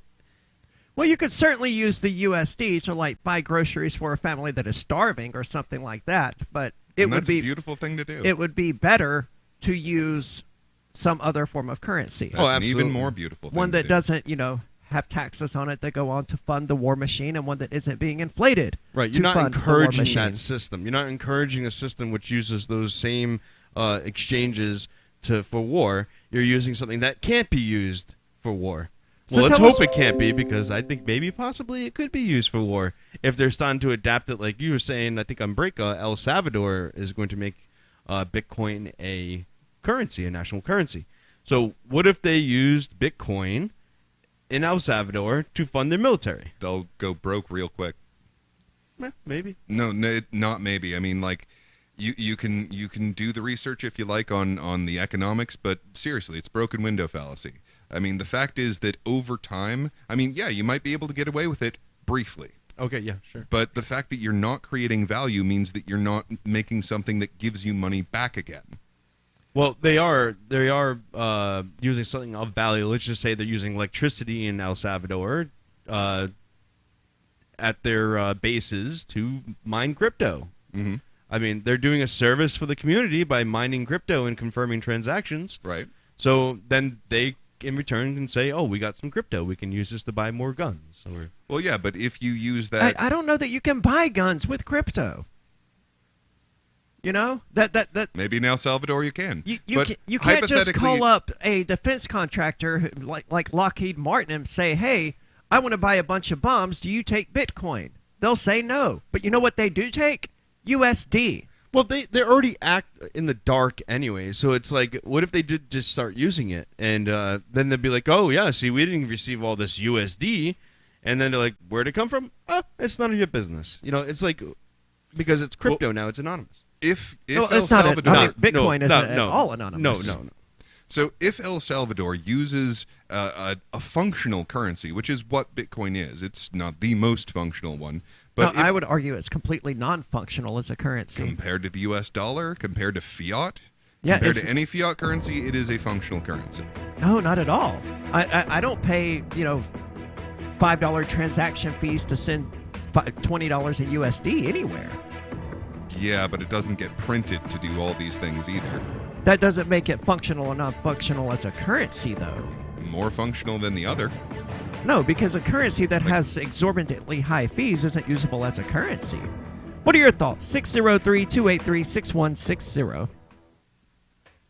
There are lots of ways to listen to Free Talk Live. Our podcast has been around since podcasts began, and now the FTL feed is loaded with content besides our full show archives. Did you know that we make it easy for you to customize your podcast subscriptions? We have different feeds, one that includes only our full shows, one with just the Daily Digest, and our main feed that includes everything. You decide what you listen to. It's quick and easy to customize your feeds at feeds.freetalklive.com. That's feeds.freetalklive.com.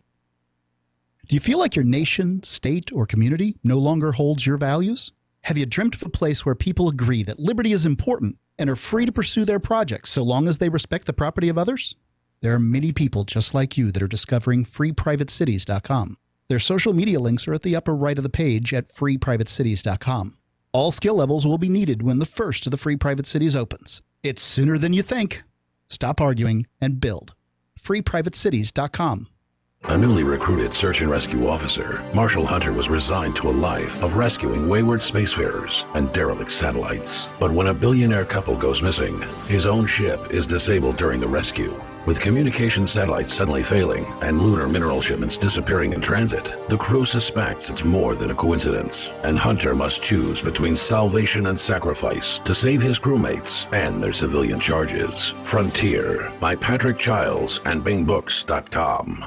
Are you tired of governments murdering people around the world? Stop using their money. There is an alternative. Bitcoin is a stateless, free market, non-political currency. Bitcoin cannot be inflated or controlled by any government. By using their money, you are helping the state. Stop doing it. You have an incredible alternative available now. Learn it, use it, spread it. Get started with Bitcoin at bitcoin.com. That's bitcoin.com. Why did you move to the Shire? I moved here to the Shire because there's other people around who take liberty just as seriously as I do.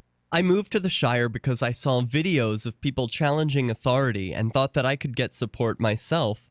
It called to me, like, do this, right now. I wanted to be around people like me who got it. And once I got here, I knew there was nowhere else that I wanted to be. I've always wanted to change the world. So I moved to the Shire to join people who were actually working towards doing the same thing. The people here are awesome, loving, and positive. It was for the adventure and for the feeling of something important is happening here. And I just wanted to come to sort of be part of that. Visit ShireSociety.com to read and sign the Shire Society Declaration and learn the reasons why, if you love liberty, you should immigrate to the Shire. Plus, connect with others via the forum at ShireSociety.com. That's ShireSociety.com. What if you want to hear the latest episode of Free Talk Live, but all you have is your phone, you forgot to download our archive, and you have no data connection? You can call our Listen line at 641-793-0191. That's a long-distance number, so you may incur charges. If not, listen as long as you want. 641-793-0191. The Free Talk Live Listen line, 641-793-0191. The new 4th edition of Healing Our World, The Compassion of Libertarianism, will take your understanding of liberty to a deeper level and has over 1,300 updated references, new cartoons, and a foreword by Dr. Ron Paul. With discounts for multiple book purchases, the 4th edition of Healing Our World is a great gift for the liberals, pragmatists, environmentalists, and Christians in your life who think libertarianism is cold-hearted. Get yours today at healing.freetalklive.com and use promo code FTL for a $5 discount. Don't miss a moment of Free Talk Live. Get our archives daily via our podcast at feeds.freetalklive.com.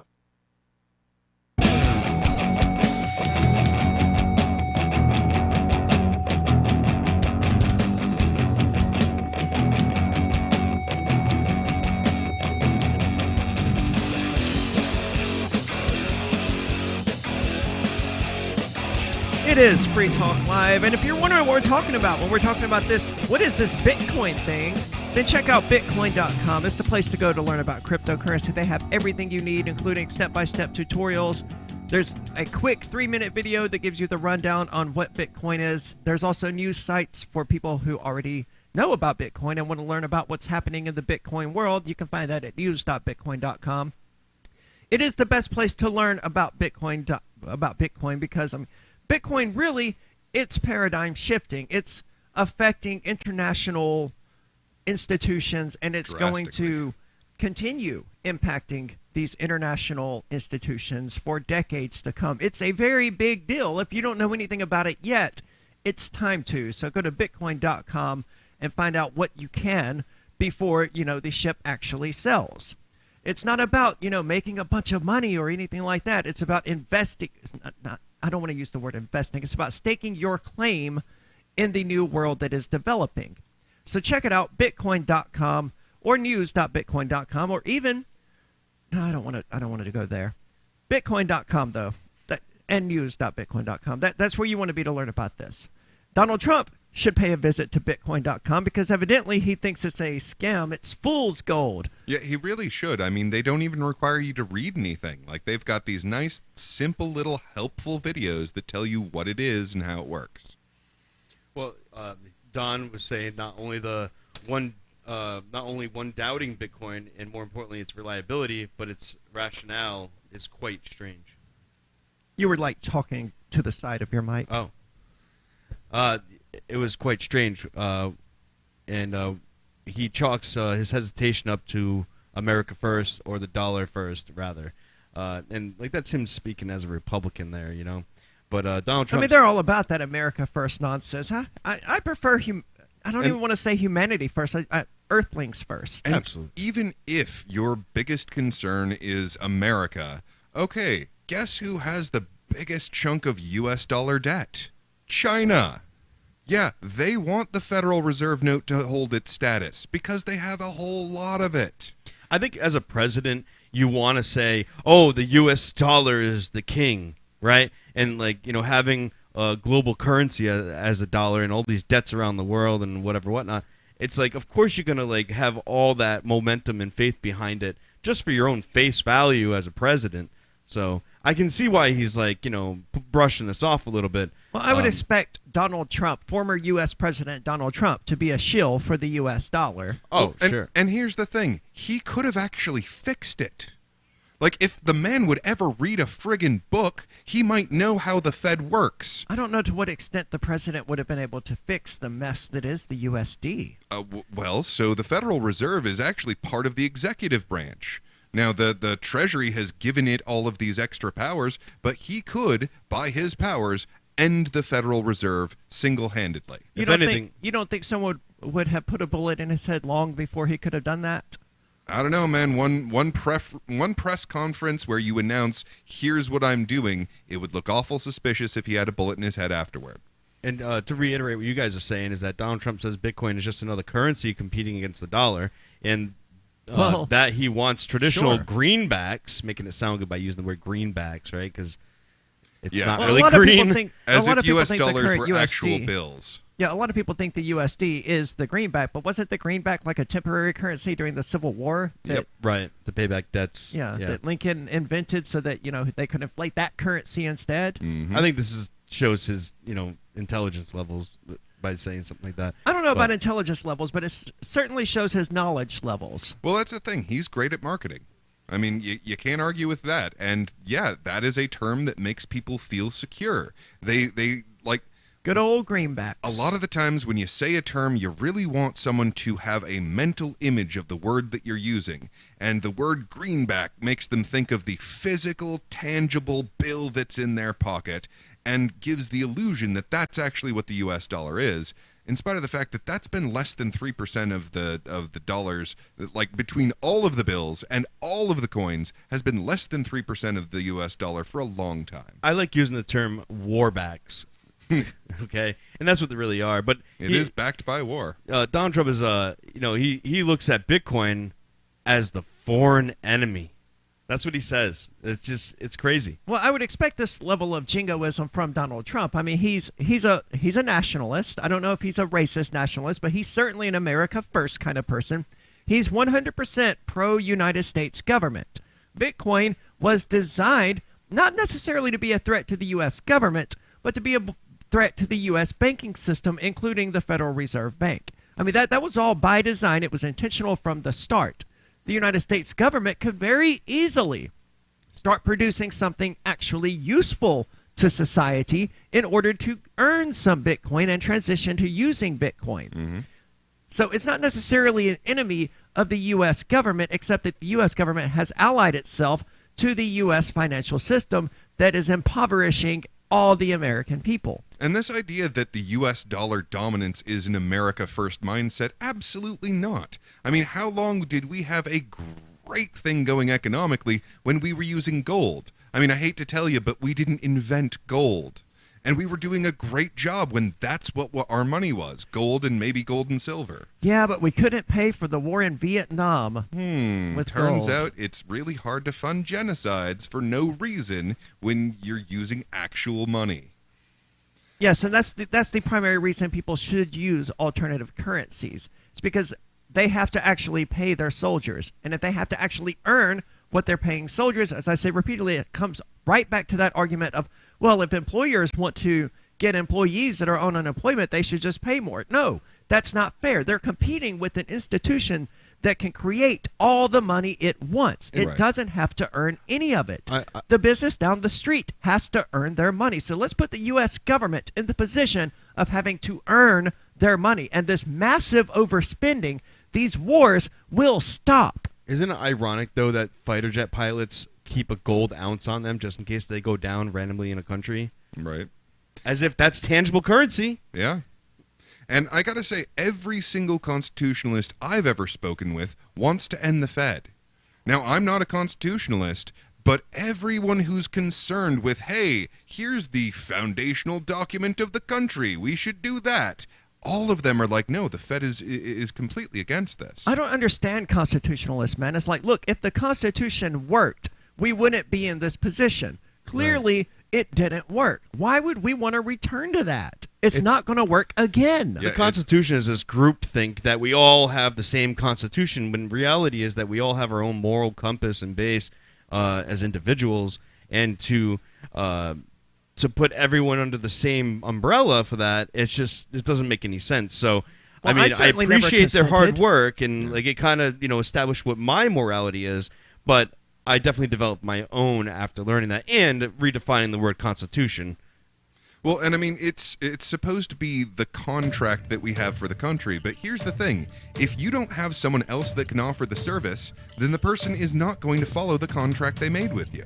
I didn't make any contract with the United States government. They say I did, right? But I think didn't.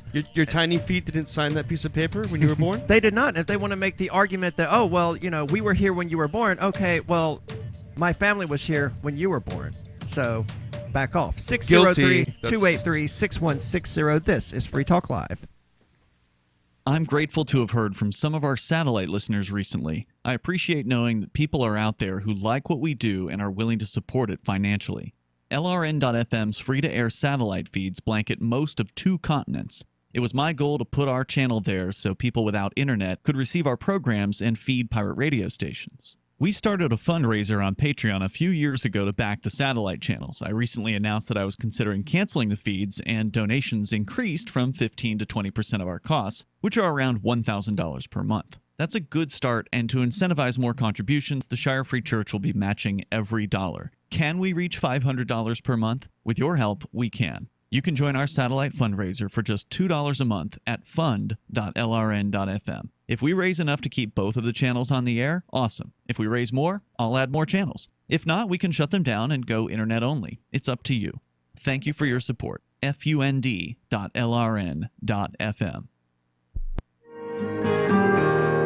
So the protection of life, liberty, and property is what the Free State Project is all about. But it's an effort to move 20,000 people who understand. It's about demonstrating to the entire country that, yeah, we can have a free market, a truly free market. Making it just a freer, great place to live. It's the world's largest voluntarist libertarian community, and it's only getting bigger. That's amazing, to be able to move to a place where other people passionately believe in being free and independent. What the Free State Project is managing to do, though, is to put their money where their mouth is. It's physically getting up across the country and saying, let's go someplace and let's demonstrate the power of these ideas. There's a lot of kind of philosophy that surrounds liberty. There's a lot of thinking about it and talking about it. But here in New Hampshire, people are doing it.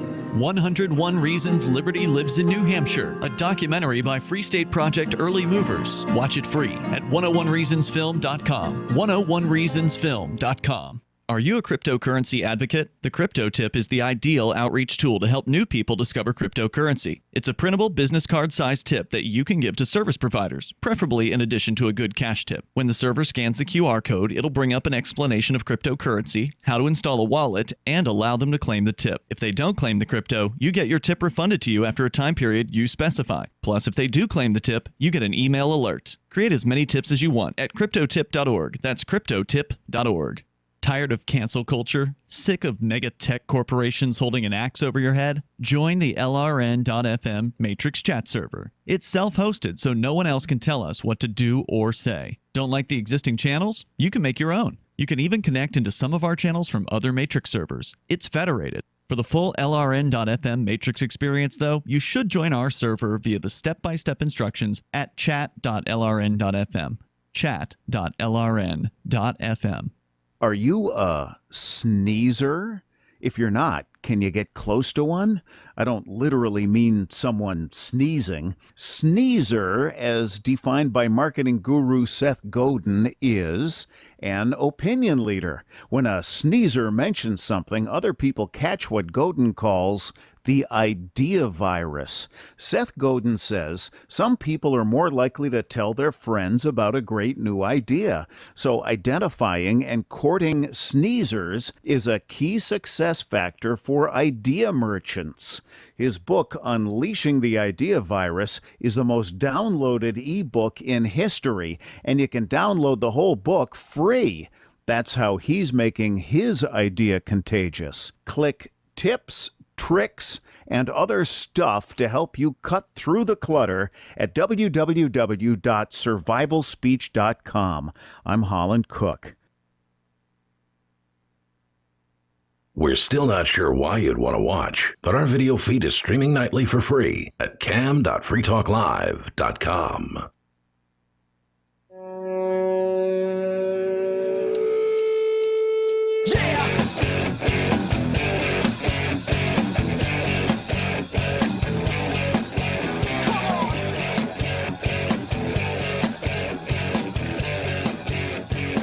Welcome back. It is Free Talk Live, 603-283-6160. If you want to join the discussion, that's 603-283-6160. With you in the studio tonight is Aria, Peakless, and Joa, and we've been talking largely of, well, we've been all over the place, but focus mostly on Bitcoin. And evidently, Donald Trump isn't a fan of Bitcoin because it, quote, competes with the U.S. dollar, and he just hates that. An invasive species of currency. So they would say, but, you know, other people support cryptocurrency. There's Elon Musk. I don't know what game he's playing because I don't really follow him that closely. We all know what's going on with that. I have no idea what's going on with that. Enlighten me. Well, this is what I think, and I think everyone else is thinking the same thing, is that Elon is, you know, speaking up for, I don't want to say that, but junk coins. He's supporting junk coins. Dogecoin has proven to be a remarkably successful cryptocurrency. Oh, it is the junkiest of junk coins. Yeah, and that's what's going on is like, all right, maybe Bitcoin might have been that reaching coin for everyone in the first place, and then they've gone into the altcoins. Well, he's not promoting the Bitcoin anymore. He's supporting the Dogecoin. And once people realize the Dogecoin is not that great, they're going to be switching over to the alt. So thank you, Elon, in ways. Well, I actually don't think that's what's going to happen at all. I think that I think it's a long game. I think that he's inflating the Dogecoin. I think that it's going to be in everyone's mind, there will be two kinds of cryptocurrency, and only two. There will only be the unspendable Bitcoin and I think they're going to long-term destroy Dogecoin. What is Dogecoin's current value? It's like 34 cents, I think. That's insane, man. That is wild. When I was arrested on March the 16th, the last I knew, it was like a tenth of a penny, maybe a penny, something like that. And I held quite a significant sum of Dogecoin because, you know, it used to be like a tenth of a penny. You could buy as much as you wanted. And it didn't really make any difference. You know, dropping $50 on Dogecoin got you 50,000 Dogecoin. I don't know the exact math right now. And now you're like, hey, it's 34 cents a piece. I'm like, man, that sounds great. I mean, I got it for Too bad free. I can't do anything about it. Someone was just giving it away years ago, and I was like, okay. Well, someone used to give away Bitcoin for free. Yeah. Roger Ver did it at the Porcupine Freedom Festival several years ago. He would give, I think it was 10 Bitcoin to anyone who would install a wallet. Wow. And, of course, there's been the crypto giveaways here in New Hampshire that have been done by the Shire Free Church for the last several years, where just by entering into the contest, they will give you $25 in Bitcoin and $25 in Bitcoin Cash. Obviously, this has been put on hiatus for the foreseeable future, but each month there was a winner who would receive $250 in Bitcoin and $250 in Bitcoin Cash to use however they wanted because it's their money. So there's a long history of people just giving away cryptocurrency. Just get involved in it. Just come on board and we'll give it to you. Yeah, at the moment it's at 33. And there was still insane for Dogecoin, man. Well, it was at like 64 until he started shooting his friggin' mouth off. He does that. Wasn't there one year at the Porcupine Freedom Festival, though, where it hit like $1 or something? This was before I started attending, so I've only heard about this, hearsay. I remember, I think it was 2010, it was Liberty Forum, and once Bitcoin surpassed silver, we were all cheering. So I think it was like $15 at the time. And once we looked at this, code as more valuable than physical 1 ounce silver. And it just blew our mind, and that's when I invested. But I sold out early after buying into it then, which I was glad that I did it. But if I held on to it, I'd probably be pretty wealthy by now. But yeah, getting back to your earlier... Or you'd have government crosshairs on your back. There is that. But getting back to your earlier point, I don't think that people are going to go to other altcoins when they sink Doge. I think it's going to be a reason for them to turn away from cryptocurrency, just like in 2018 or whenever it was, when it hit 20,000 the first time, all of these people bought in, and then it crashed and they sold, and I guarantee you those people are not buying back in because they were like, no, I bought in last time and I lost all this money. And it's like, well, if you hadn't friggin' sold it, you'd still up until very recently, it was worth double what you bought in. That was a universally true statement. Back when it was $62,000, anyone who had ever bought cryptocurrency and held it had gained value. Yeah. Yeah, it's not true right now because I think Bitcoin is down to like 35,000. I don't know. It's been hovering at that since March the 16th. And that's the thing. So, like, the most recent peak was at 60-something. And the peak before that was at 17,000. So even if you bought it at the very worst time in the last cycle, if you bought it and held on to it, you have doubled your money. Well, not really, because you still have the same amount of Bitcoin. But that value, that Bitcoin's value relative to the USD has doubled. Well, that's why I say buy. And, Sounds like the I am dollar's presuming crashing. that they used the dollar to buy it. Well, the dollar being inflated is certainly helping the value of Bitcoin when measured in USD. Yes. Mm-hmm. Because as the USD becomes more and more worthless, by definition, Bitcoin becomes more and more valuable. It's become a great measure to how the dollar looks. Yeah, and that's the one thing. might even call it a Bitcoin standard. Exactly.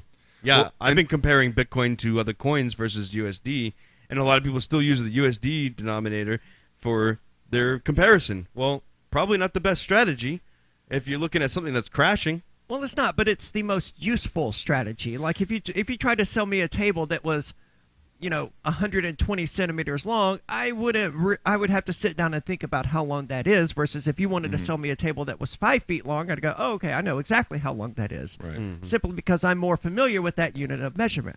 And most Americans are more familiar with the unit of measurement that is the USD than they are Bitcoin. Sure, if you're not told me familiar, it's probably easier. If you told me this car is worth, 0.1 Bitcoin, I'm like, even I, someone who has long been steeped in cryptocurrency, have to think about, what is that really worth? 3,900. And the only way I have of gauging that is relative to the USD anyway. So, I mean, what is 0.1 Bitcoin to me? And is that the equivalent of, what did you say, $3,900 or whatever? Yeah. I mean, I understand in the long run, yes, we have to get away from measuring things in USD because it's a bad unit of measurement. I think that we really can't start doing that until it stabilizes.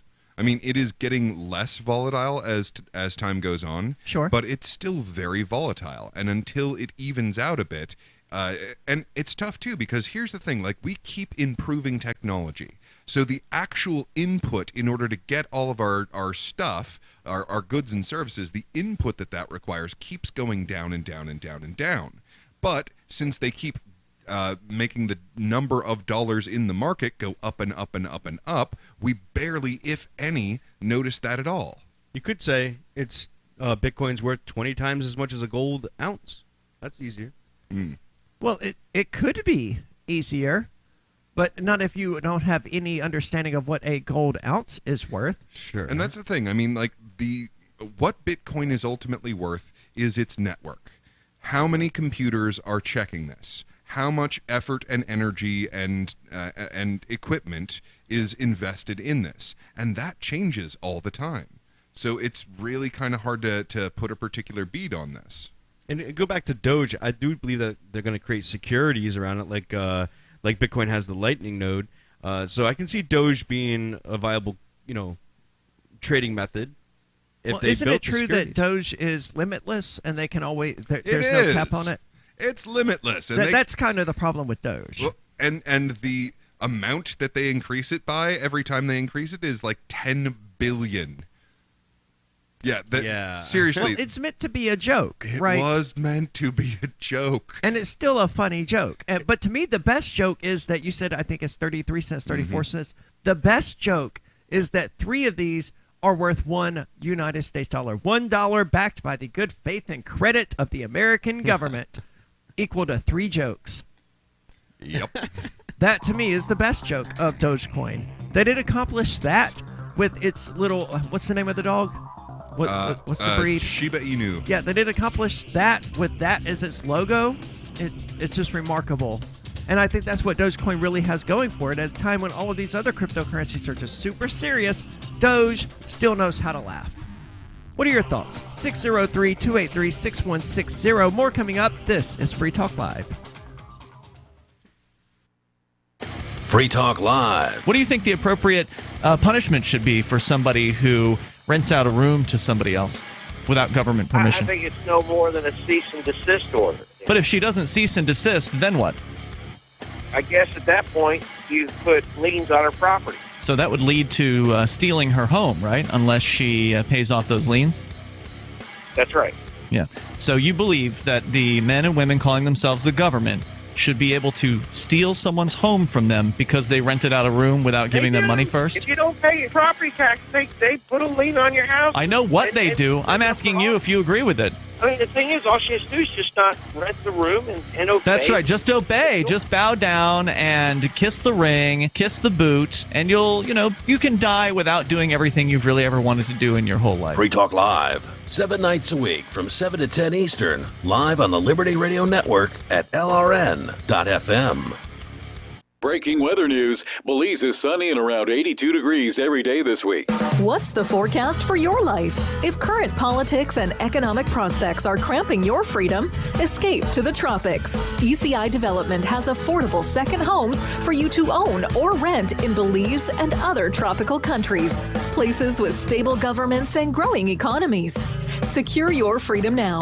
To find out more, send an email to ftl@ecidevelopment.com. Some of you asked, and now we've delivered. LRN.FM's live Keene, New Hampshire studio shows are now streamed in HD on Twitch. Visit our channel at twitch.lrn.fm and give it a follow. If you have Amazon Prime, you get one free subscription on Twitch. If you use it on our channel, Twitch will give LRN.FM a monthly piece of your Prime subscription cost. So please watch, follow, share, and subscribe to twitch.lrn.fm. That's twitch.lrn.fm. Is spreading the message of liberty, cryptocurrency, and peace around the globe worth $2 per month to you? As you may already know, in addition to our internet feed, LRN.FM broadcasts on free-to-air satellite across North and Central America, as well as Sub-Saharan Africa. And we've been available on satellite for free 24/7 since 2010. The LRN.FM free-to-air satellite signal is reaching some of the most oppressive regimes in the world, and there's no doubt our ideas are making an impact. You can learn more about the channel's impact by watching the 3-minute video at fund.lrn.fm.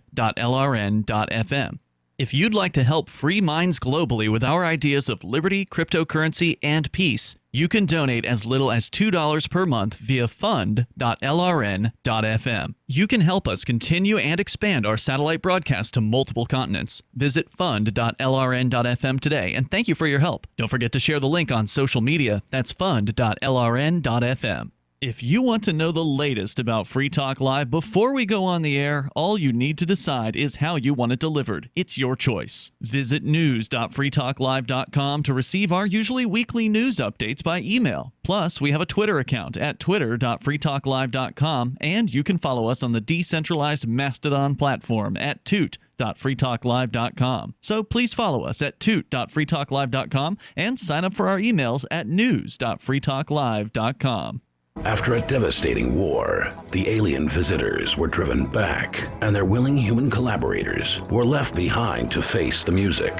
When Emma Jean Anderson's ex-lover springs her from prison, Nathan Foster and his 14-year-old nephew Ben are tasked with bringing the pair to justice. An easy enough job until they discover something is inside Emma Jean, and the fate of the planet hangs in the balance. The Family Business by Mike Coopery from BaneBooks.com. Yep, we still do email. Drop your email address in the entry box at freetalklive.com, and you'll be kept in the loop with Free Talk Live.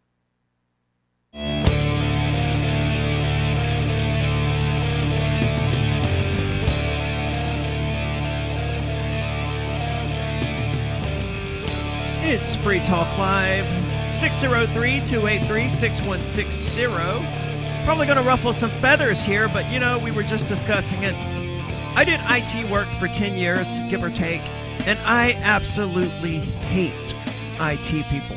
The vast majority of them are horrifically bad at their jobs. They don't know anything about network security, and I've worked with a lot of different IT consulting firms and did subcontracting work and did contracting work and consultancies. I did a lot of that, and I never saw anyone within the IT sphere that took security remotely seriously, or that took preventing ransomware from being destructive as remotely serious. And ransomware is one of the easiest things out there to get around if you get hit with it. You don't try to prevent the ransomware attack. That's sort of futile because they're constantly working on ways to bypass whatever firewalls you're running or whatever. They're constantly working on ways to infiltrate your system.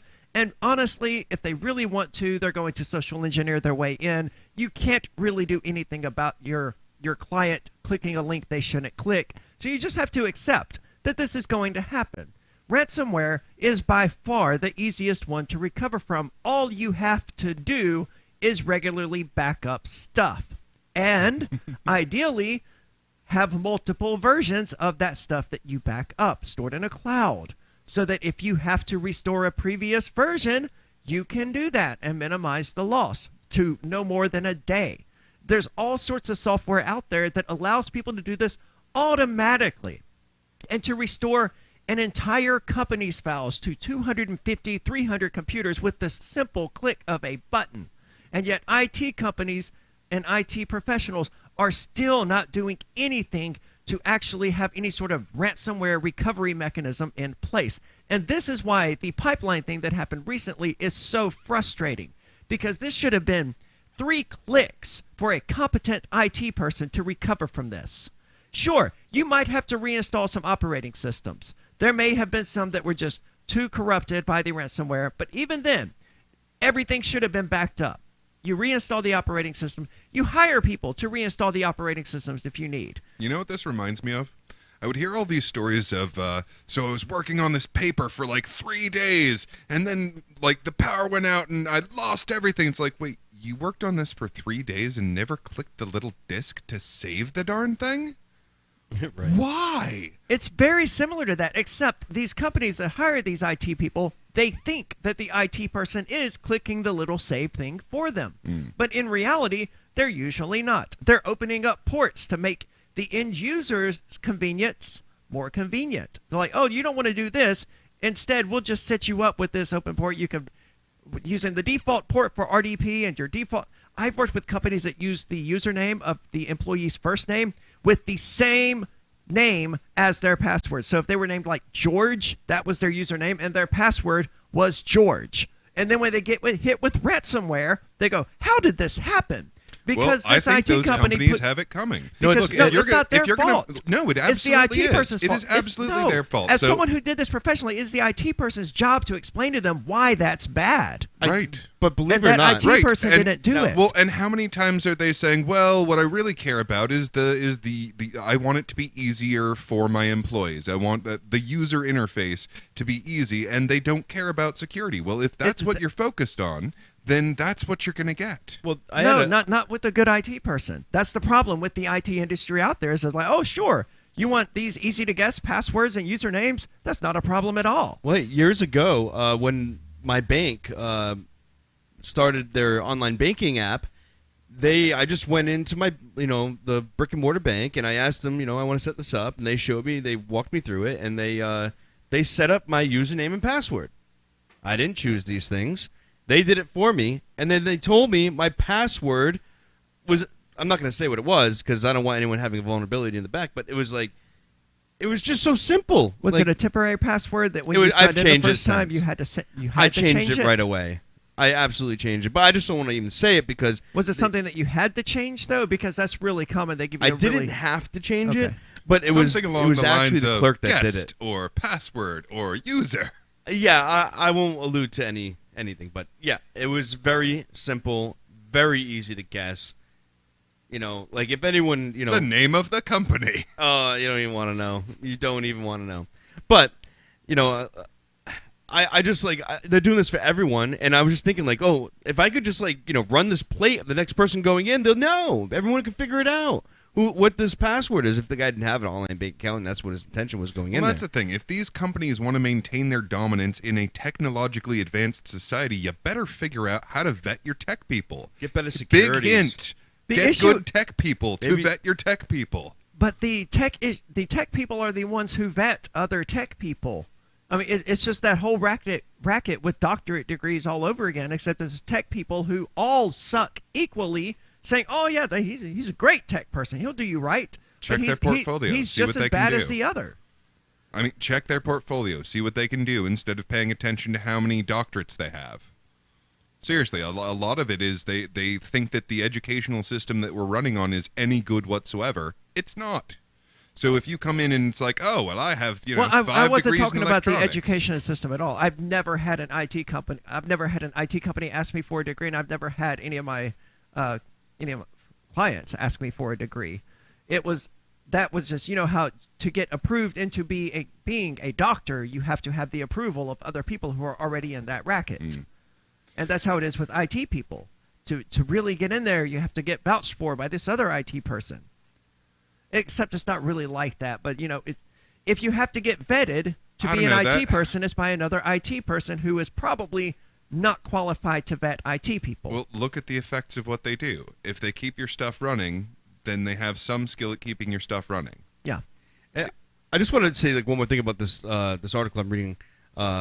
Is that the FBI said it has been investigating DarkSide, which said to share its malware tools with other criminal hackers. What article are you talking about? It's a CNN article about the Colonial Pipeline and their hacking. Yeah, since you brought up the pipeline. This is where it came from. I was working on getting into that, but you just jumped way down into the article. Well, not really. Segway Whiplash. Just one of our many services here on Free Talk I just Live. wanted to mention that because, these malware hackers are basically, sharing it with government agents. So now government agents can just pretend to do their own hacks.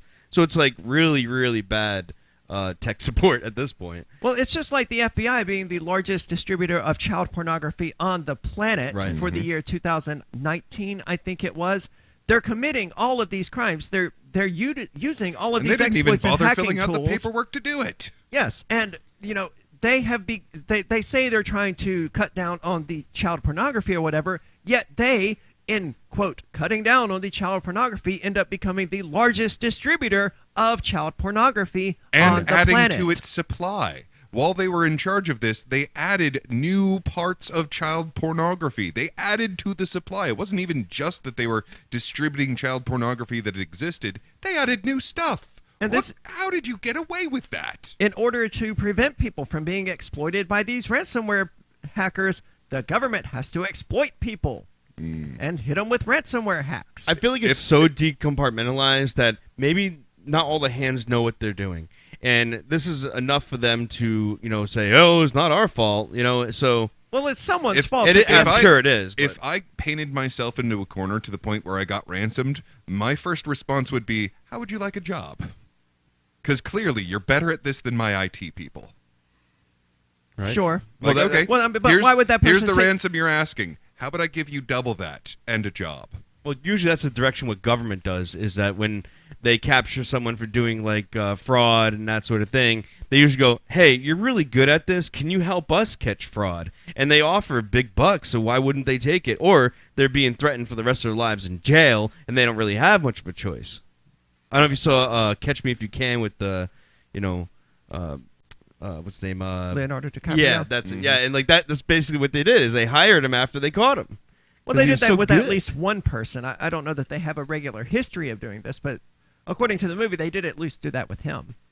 Well, I would think this is a common thing. I would say that, people are in such a vulnerable position that they're, forced to, at least talk, and then maybe they can hire them because they have such an angle and, wedge into them. I wouldn't want to hire someone who was unethical enough that they would be hitting companies with ransomware. Oh, I'd make sure that they got watched like a hawk, but yeah. They obviously have the skill. Yeah, but the skill isn't enough for me. You have to also have the ethical guideline there. Well, I mean, you just pointed out how difficult it is to even determine a person's skill level at tech. Sure. So, I mean, hey, you've got that figured out. You do know that person is better than your current tech person. That's true. So I'd get the people that I can trust to watch every bloody thing that person does. But can you trust them if they misled you about how good of IT people they are? That's why I would do more than one of them. It's all a mess. But we're going to talk more about this pipeline and the ramifications of it. This is Free Talk Live. The LRN.FM social media channels have been revamped. We've eliminated Facebook and focused on other platforms like Twitter and Mastodon, the decentralized alternative to Twitter. On our accounts, you'll find posts from multiple LRN.FM show hosts together in one place. Follow us on Twitter at twitter.lrn.fm, or better yet, move to the decentralized Mastodon social media platform at toot.lrn.fm, toot.lrn.fm. I think you'll like it. Do you feel like your nation, state, or community no longer holds your values? Have you dreamt of a place where people agree that liberty is important and are free to pursue their projects so long as they respect the property of others? There are many people just like you that are discovering freeprivatecities.com. Their social media links are at the upper right of the page at freeprivatecities.com. All skill levels will be needed when the first of the Free Private Cities opens. It's sooner than you think. Stop arguing and build. freeprivatecities.com. My name is Jacob Hornberger. I'm president of the Future of Freedom Foundation, which Congressman Ron Paul awarded for having an outstanding freedom website. Write us at fff@fff.org, and we'll send you a free 3-month subscription to our monthly journal of libertarian essays and our booklet, Economic Liberty in the Constitution, which George Mason University economics professor Walter Williams praised in a recent column. That's fff@fff.org. There are lots of ways to listen to Free Talk Live. Our podcast has been around since podcasts began, and now the FTL feed is loaded with content besides our full show archives. Did you know that we make it easy for you to customize your podcast subscriptions? We have different feeds, one that includes only our full shows, one with just the Daily Digest, and our main feed that includes everything. You decide what you listen to. It's quick and easy to customize your feeds at feeds.freetalklive.com. That's feeds.freetalklive.com. You're listening to the live edition of Free Talk Live. Hour number 3 is next after the news here on the Liberty Radio Network at LRN.FM.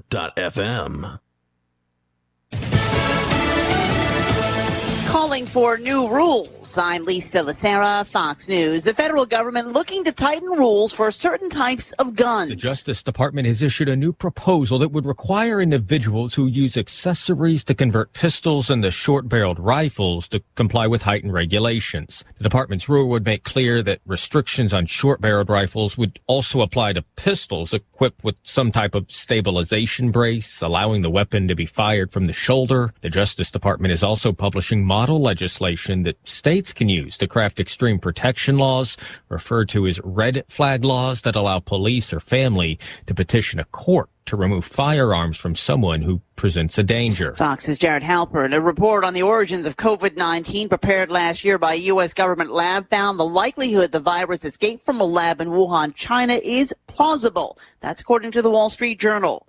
The Justice Department says it was able to get back most of the multi-million-dollar ransom Colonial Pipeline paid to hackers last month after it was forced to shut down a major fuel line that serves much of the Northeast. Ransomware attacks are always unacceptable. But when they target critical infrastructure, we will spare no effort in our response. Deputy Attorney General Lisa Monaco. Court records reveal a plot in California to wage war on law enforcement. Stephen Carrillo, accused of killing 2 officers last year, is reportedly part of a militia outfit known as the Grizzly Scouts. The Santa Cruz Sentinel first reported Carrillo's association with people who apparently laid out plans for war with police, as well as training members with weaponry. The Grizzly Scouts are tied to the Boogaloo anti-government movement. Many of its members, prosecutors say, are still at large. Fox's Gernal Scott. America is listening to Fox News.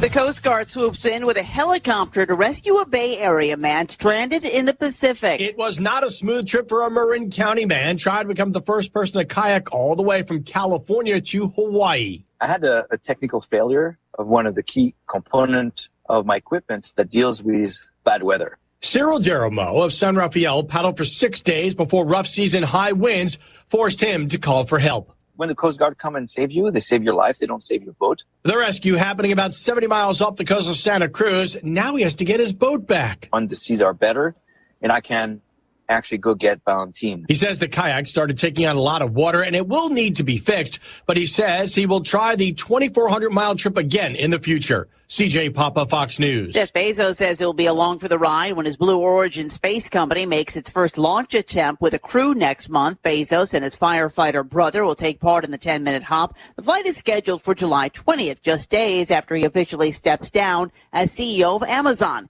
He says going to space is something he's always wanted to do. New York City, which was hit hard by the pandemic, is planning a reopening concert for this summer. Mayor Bill de Blasio has tapped veteran music producer Clive Davis to helm the event. According to the New York Times, the concert is for a proposed homecoming week on the Great Lawn in Central Park, August 21st. Davis hopes to book 8 iconic stars for a 3-hour show, which will be televised. The majority of the tickets will be free, with some VIP seating packages available.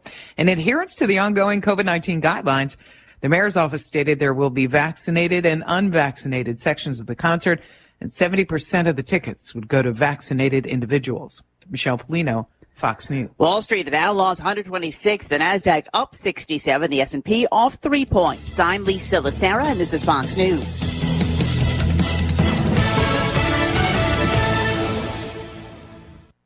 Hi, I'm Derek J. To me, an activist's calling is to actively work to advance a cause. The cause for which I work is personal freedom. I believe my life is best when I engage in voluntary interactions and self-government. I reject the idea that anyone else has a higher claim to my life or my body than I do. I see people who call themselves the government as a threat to my personal freedom. I realize you may feel differently, but my relationship with the people who call themselves the government is completely involuntary. If Starbucks used some of its money to drop bombs, I wouldn't shop there. So why would I support the American empire? The empire does not require my consent. Derek J's Victimless Crime Spree. Watch it for free and order the Director's Cut DVD at victimlesscrimespree.com. That's victimlesscrimespree.com. On May 22, 1992, beloved talk show host Johnny Carson ended his 30-year run of hosting The Tonight Show with a farewell episode that included special guests Saddam Hussein, KKK Grand Wizard Virgil E. Griffin, and a musical performance by the Flag. On May 24, 1883, the Brooklyn Bridge opened, providing New Yorkers with a more efficient way of killing themselves and escaping their trash-ridden excrement-cake city. The monument's historic opening was marked by hundreds of people jumping 275 feet to their deaths in order to avoid waking up every morning with the smell of horse filling their nostrils. Before the Brooklyn Bridge, there were very few ways for New Yorkers to free themselves from the cesspool in which they lived. One method was to tie cinder blocks on their legs and walk into the Hudson River. But of course, the banks of the Hudson were so brimming with garbage and raw sewage that the putrid stench would drive back even the most desperate suicide seeker. This is the Onion News Network.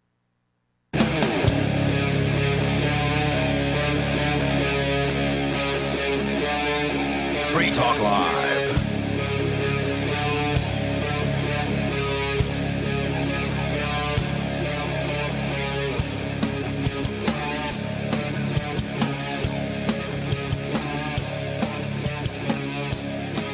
It is Free Talk Live, and as mentioned earlier, I finally have access to, again, administrate freetalklive.com, which means access to all of these subdomains that need to be administered, obviously, as part of the Free Talk Live website. But you're finally legally allowed to do what you are legally required to do. Right. It's a very weird thing, and the very first thing I did was write a blog post at freetalklive.com. It was very short, very to the point, but there hadn't been anything posted there other than, the show archives since March the 15th. So I can't imagine that there's too many people going to freetalklive.com who aren't also listening to the show. But, having it there and writing a little synopsis of what's going on. One of the things I talked about, though, was that Fork Fest is coming up, as is the Porcupine Freedom Festival. And you can check those out at forkfest.party. I'm looking forward to it still, despite the fact that, Tuesday, what day is it? What couldn't possibly have been Tuesday? Today's Monday. A few days ago, Bonnie brought me over all of the stuff that I'm going to need in order to do Free Talk Live from the Porcupine Freedom Festival and from Fork Fest without Ian being there. Mm-hmm. And that was just such a sad moment for me. Truly. Because Ian co-founded Fork Fest. He's been there every year. He's been at Porcupine Freedom Festival almost every year. And I've been there with him for like the last 3 years, I think, or the last 2. I don't know. But it's so sad. But it is a celebration. It is still a good time. But expect it to be a little bit muted, honestly. But I think that's all the more reason for us all to come together in support and in harmony. Well, because of what's happening. Because of the fact that Ian can't be there. Now it's more important than ever that we come together as a community. And Fork Fest is the time to do that. It's June the 28th through July the 4th at Rogers Campground in the beautiful White Mountains of New Hampshire. Come check it out. It's going to be awesome. It's going to be a fun event either way. Well, but I mean, there will certainly be a noticeable absence. Yeah. Well, and that's kind of the point of having a lasting legacy of liberty, is that you have something that lives on while you're not there to be a part of it.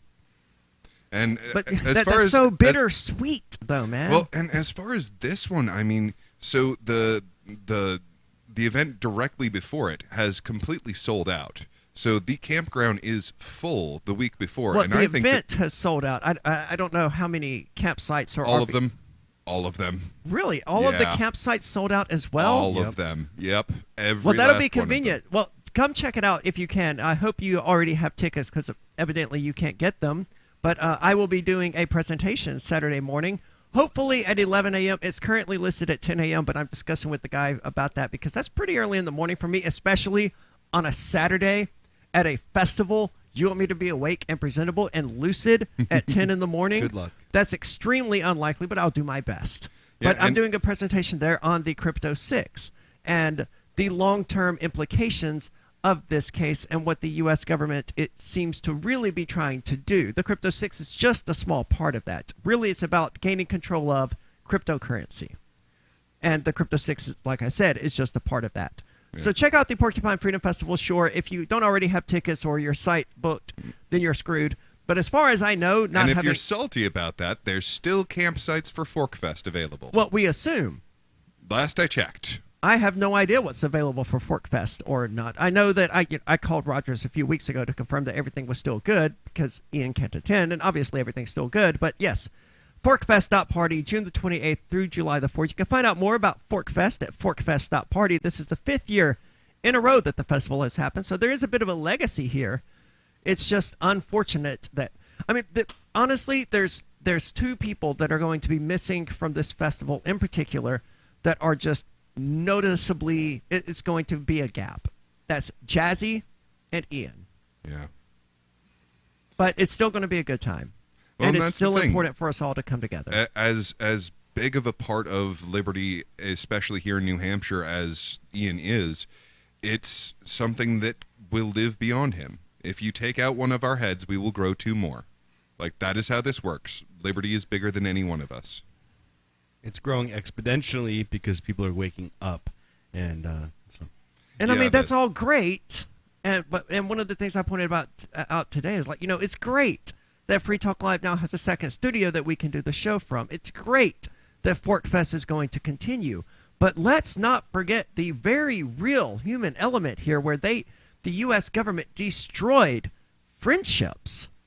I mean, all 6 of the Crypto 6 were friends in some kind of capacity. And suddenly, no communication whatsoever. Like Colleen Fordham, I've lived next door to their store for the last 3 years, I think, going on 3 years.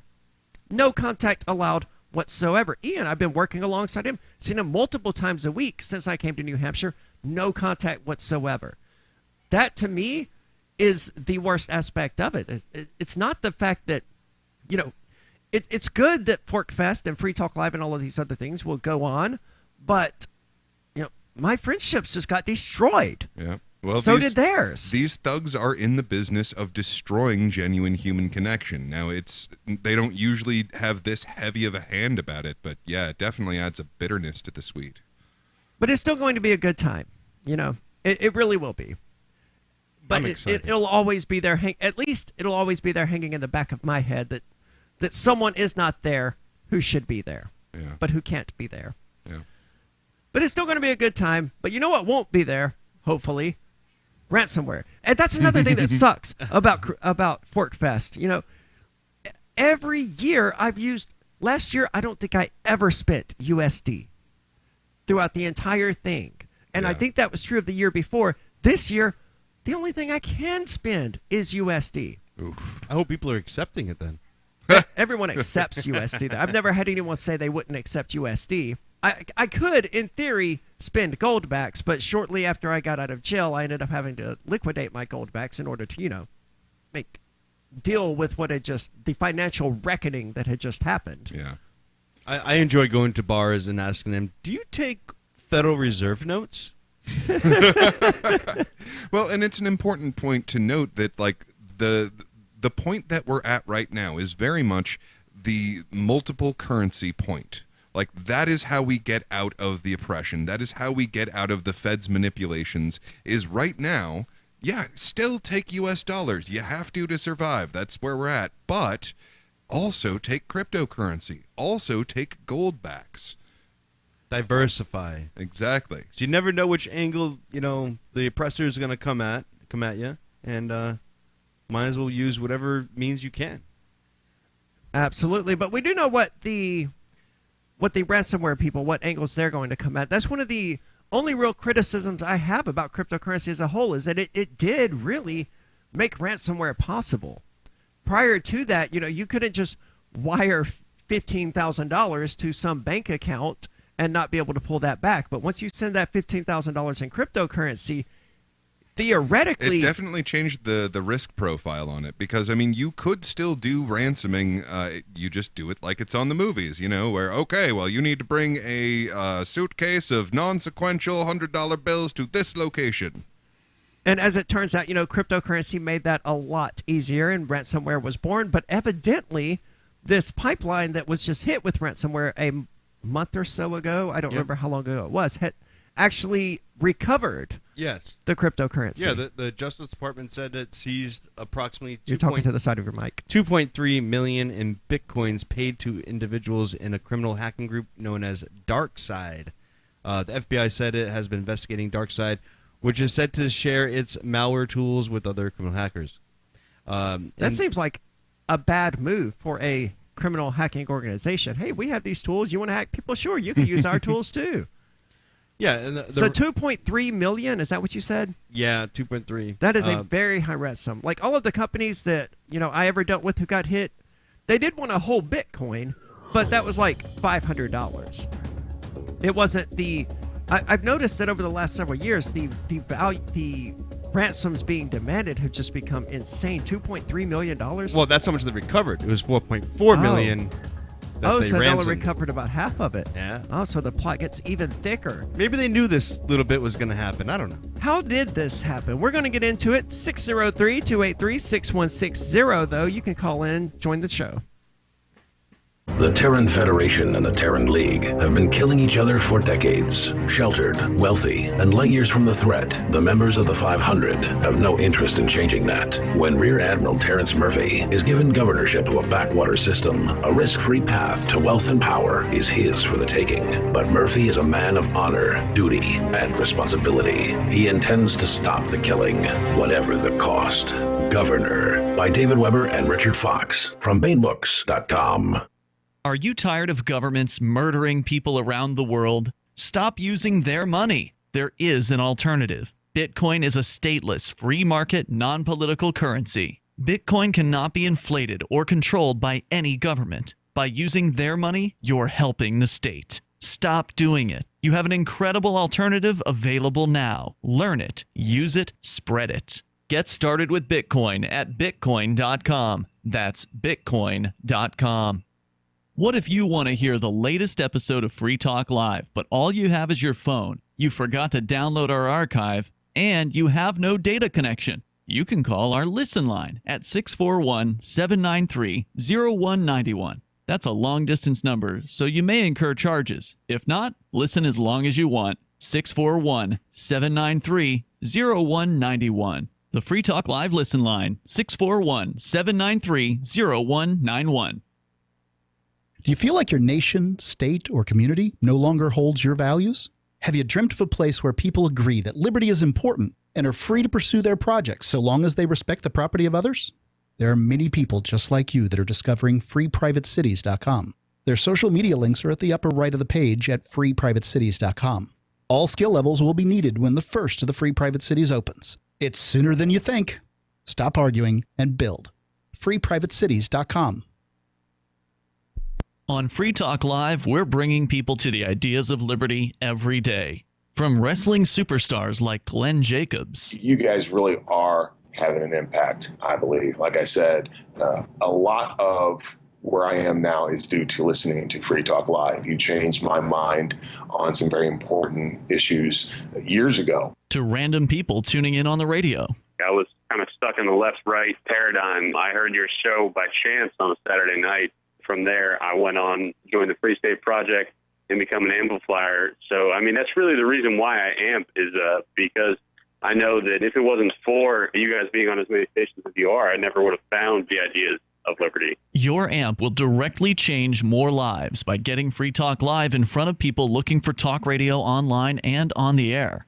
When you amp Free Talk Live, you get perks like access to the AMP-only Facebook group and AMP podcast. Visit amp.freetalklive.com. Tired of cancel culture? Sick of mega tech corporations holding an axe over your head? Join the LRN.FM Matrix chat server. It's self-hosted, so no one else can tell us what to do or say. Don't like the existing channels? You can make your own. You can even connect into some of our channels from other Matrix servers. It's federated. For the full LRN.FM Matrix experience, though, you should join our server via the step-by-step instructions at chat.lrn.fm. Chat.lrn.fm. Bitcoin.com has launched a trading platform at local.bitcoin.com, allowing you to buy or sell Bitcoin Cash via dozens of payment methods like PayPal, Venmo, bank deposit, remittances, or meeting in person with cash. There are no ID requirements to sign up for and use the site, and all communications between buyers and sellers are encrypted. Finally, a global trading platform that respects your privacy. Visit local.bitcoin.com to get started trading Bitcoin Cash. local.bitcoin.com.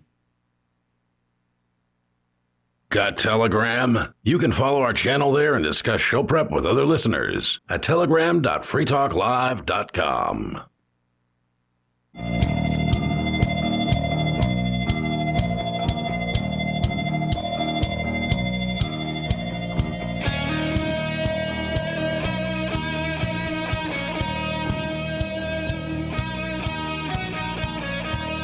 It's Free Talk Live, talk radio you control. 603-283-6160. That's the color line. If you want to join the show, you can talk about whatever's on your mind, whatever you want.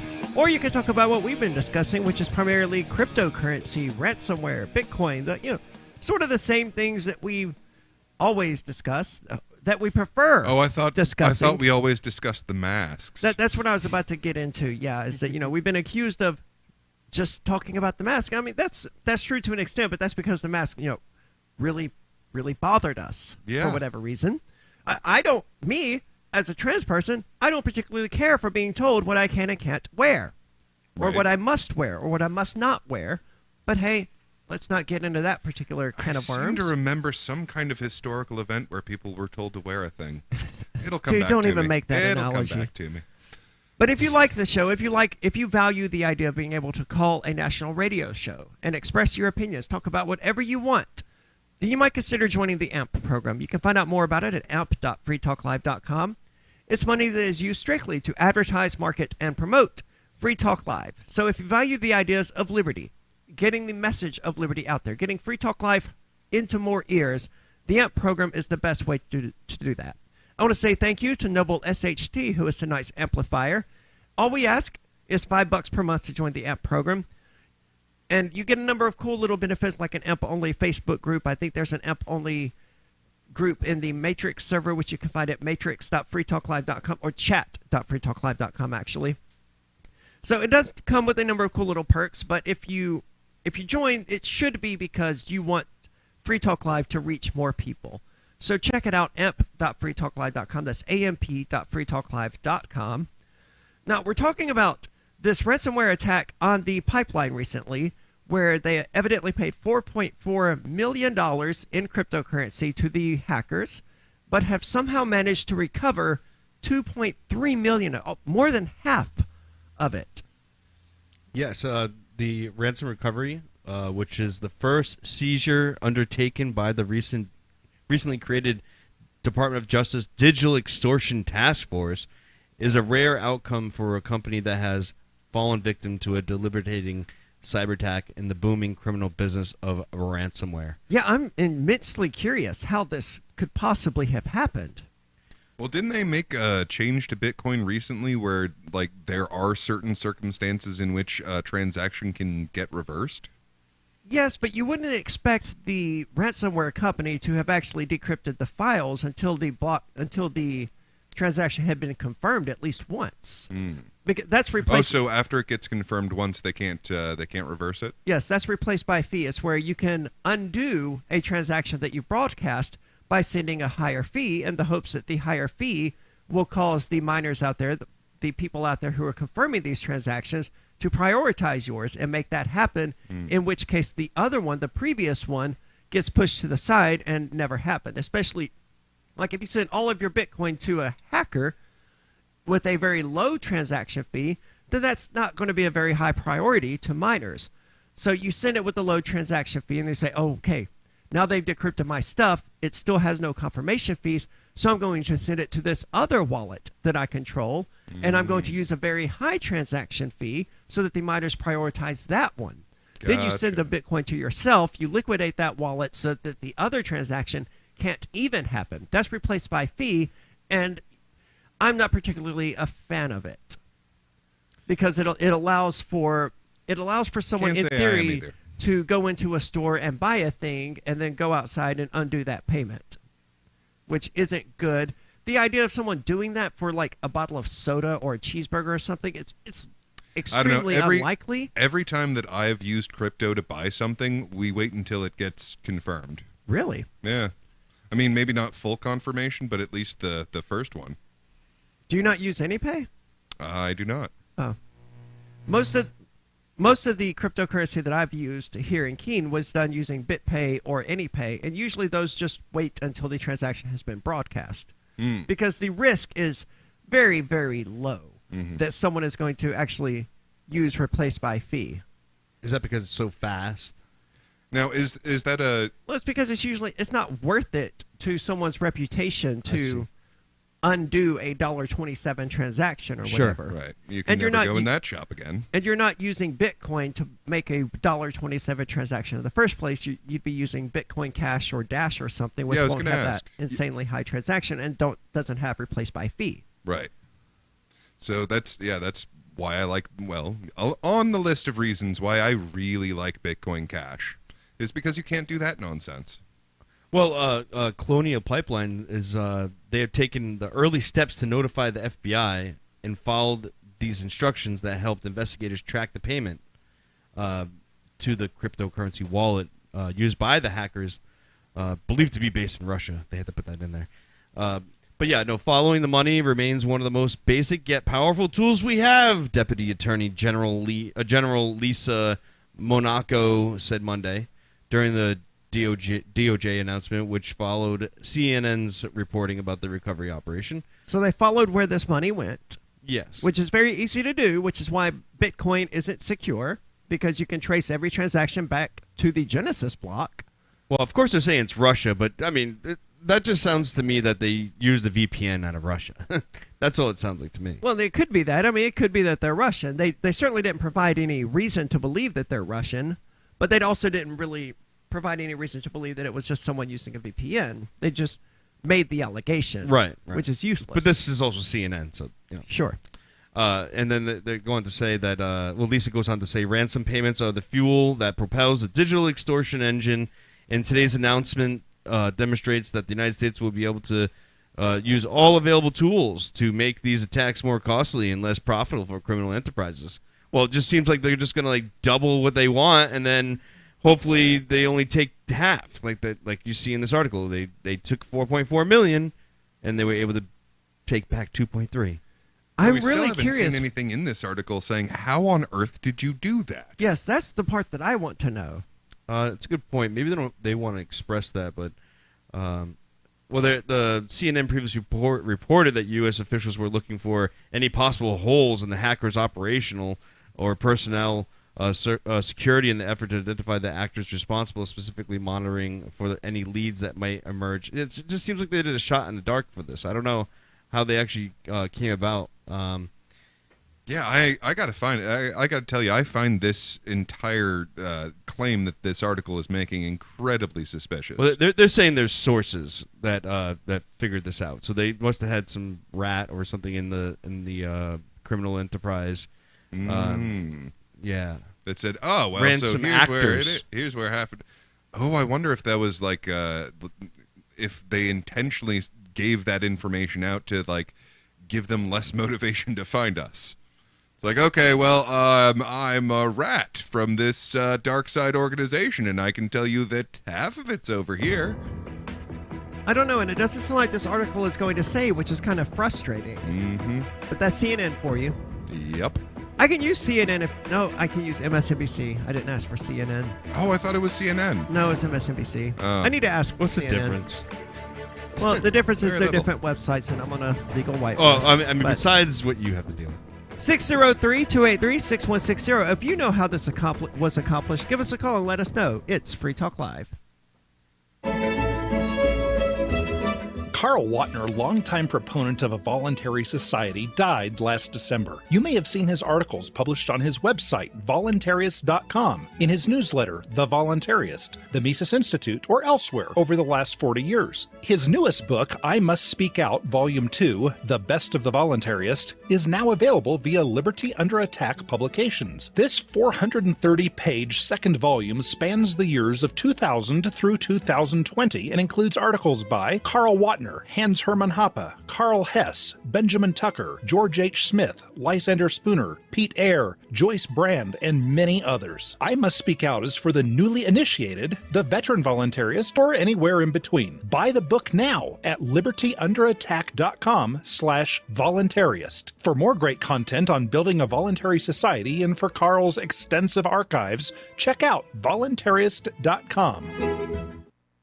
I'm grateful to have heard from some of our satellite listeners recently. I appreciate knowing that people are out there who like what we do and are willing to support it financially. LRN.FM's free-to-air satellite feeds blanket most of 2 continents. It was my goal to put our channel there so people without internet could receive our programs and feed pirate radio stations. We started a fundraiser on Patreon a few years ago to back the satellite channels. I recently announced that I was considering canceling the feeds, and donations increased from 15 to 20% of our costs, which are around $1,000 per month. That's a good start, and to incentivize more contributions, the Shire Free Church will be matching every dollar. Can we reach $500 per month? With your help, we can. You can join our satellite fundraiser for just $2 a month at fund.lrn.fm. If we raise enough to keep both of the channels on the air, awesome. If we raise more, I'll add more channels. If not, we can shut them down and go internet only. It's up to you. Thank you for your support. fund.lrn.fm. Is oral health important to you? If you don't like your own teeth, fresh breath, or kissing people, then by all means stop listening. Several years ago, I met Jessica Armand, founder and CEO of My Magic Mud, and I became passionate about the product that she created and never want to live without it. It's clinically proven to whiten teeth, but I find it does much more. They want you to love My Magic Mud as much as I do, so they're giving you a money-back guarantee plus 20% off. Go to mymagicmud.com and use coupon code FTL20 at checkout. mymagicmud.com, FTL20. Some of you asked, and now we've delivered. LRN.FM's live Keene, New Hampshire studio shows are now streamed in HD on Twitch. Visit our channel at twitch.lrn.fm and give it a follow. If you have Amazon Prime, you get 1 free subscription on Twitch. If you use it on our channel, Twitch will give LRN.FM a monthly piece of your Prime subscription cost. So please watch, follow, share, and subscribe to twitch.lrn.fm. That's twitch.lrn.fm. The Free State Project has reached its goal of 20,000 liberty lovers who've pledged to move to New Hampshire and get active to achieve liberty in our lifetime. Perhaps you're trying to figure out what part of New Hampshire should be your destination. If so, consider Keene. You'll find more than 150 reasons to move to Keene at move.freekeene.com. Keene is famous for its historic, publicity-generating activism, as well as being the liberty media capital of the world. It's home to freekeene.com, New Hampshire's destination for liberty activism, news, and opinion. For years, we've been compiling over 150 reasons to move to Keene at move.freekeene.com, where you'll learn about some of what's happening here and what makes Keene a great place to live. If you love liberty, you'll probably enjoy anywhere you end up in the Shire. But do your due diligence first. Please visit move.freekeene.com for the full list of over 150 reasons to move to Keene. That's move.freekeene.com. Do you appreciate what we do? Help us advertise, market, and promote for just $5 a month at amp.freetalklive.com.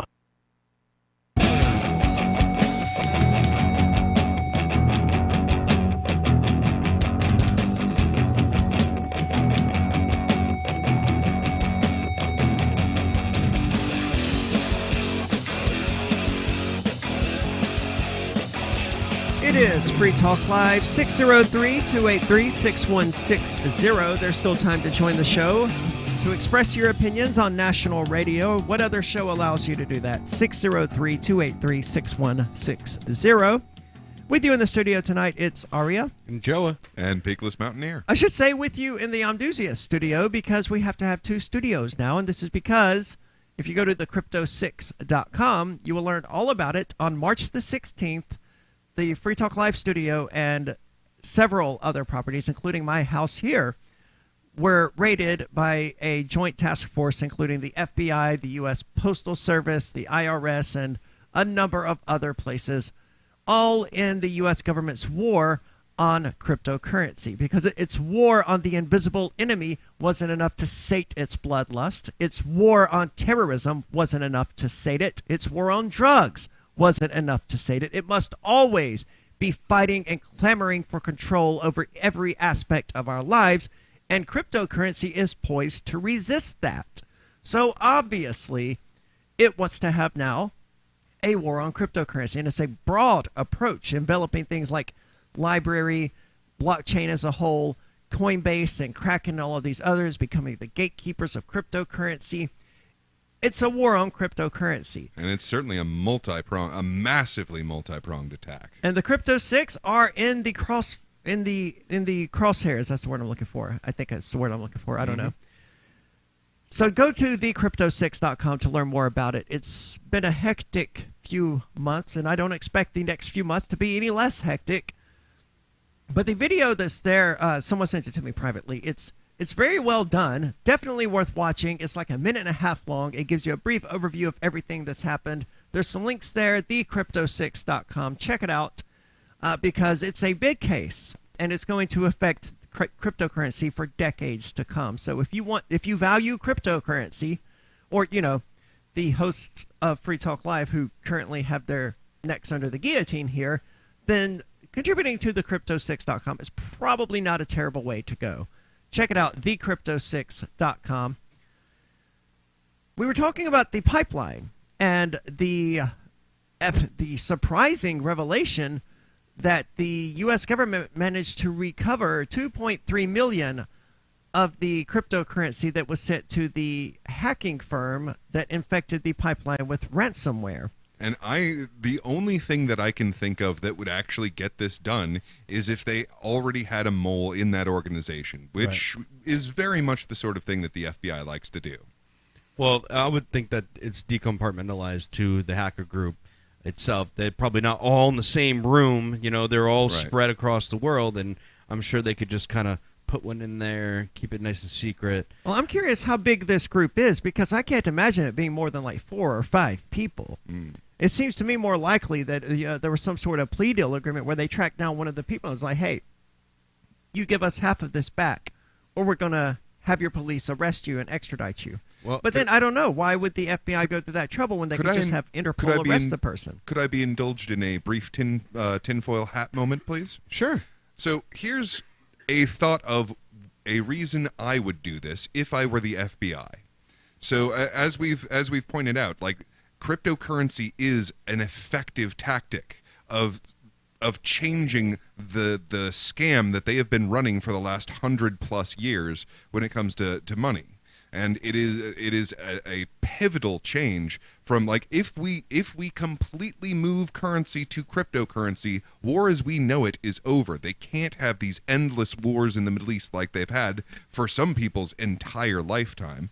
So if I was the FBI, I would probably do a combination of, like, create my own little ransomers and get other people who are maybe on the fence about the possibility of doing ransomware, and, well, we'll just have our own little group over here. And sure, literally half of them are FBI agents, and we've gotten these other people who probably weren't going to do this without our encouragement, because that's what they do with terrorists. Sure. Well, that brings up that part of the article here, is that the Justice Department signaled last week that its plans to coordinate its anti-ransomware efforts with the same protocols as it does for terrorism. So who knows? Maybe if they got one of this hacker group, they could have used all the methods they needed, like waterboarding, torture, anything to get this information out of them. Well, if they were able to, locate the individuals responsible, then they wouldn't have said believed to be based in Russia, because they would have known exactly where these people were actually based out of. Sure.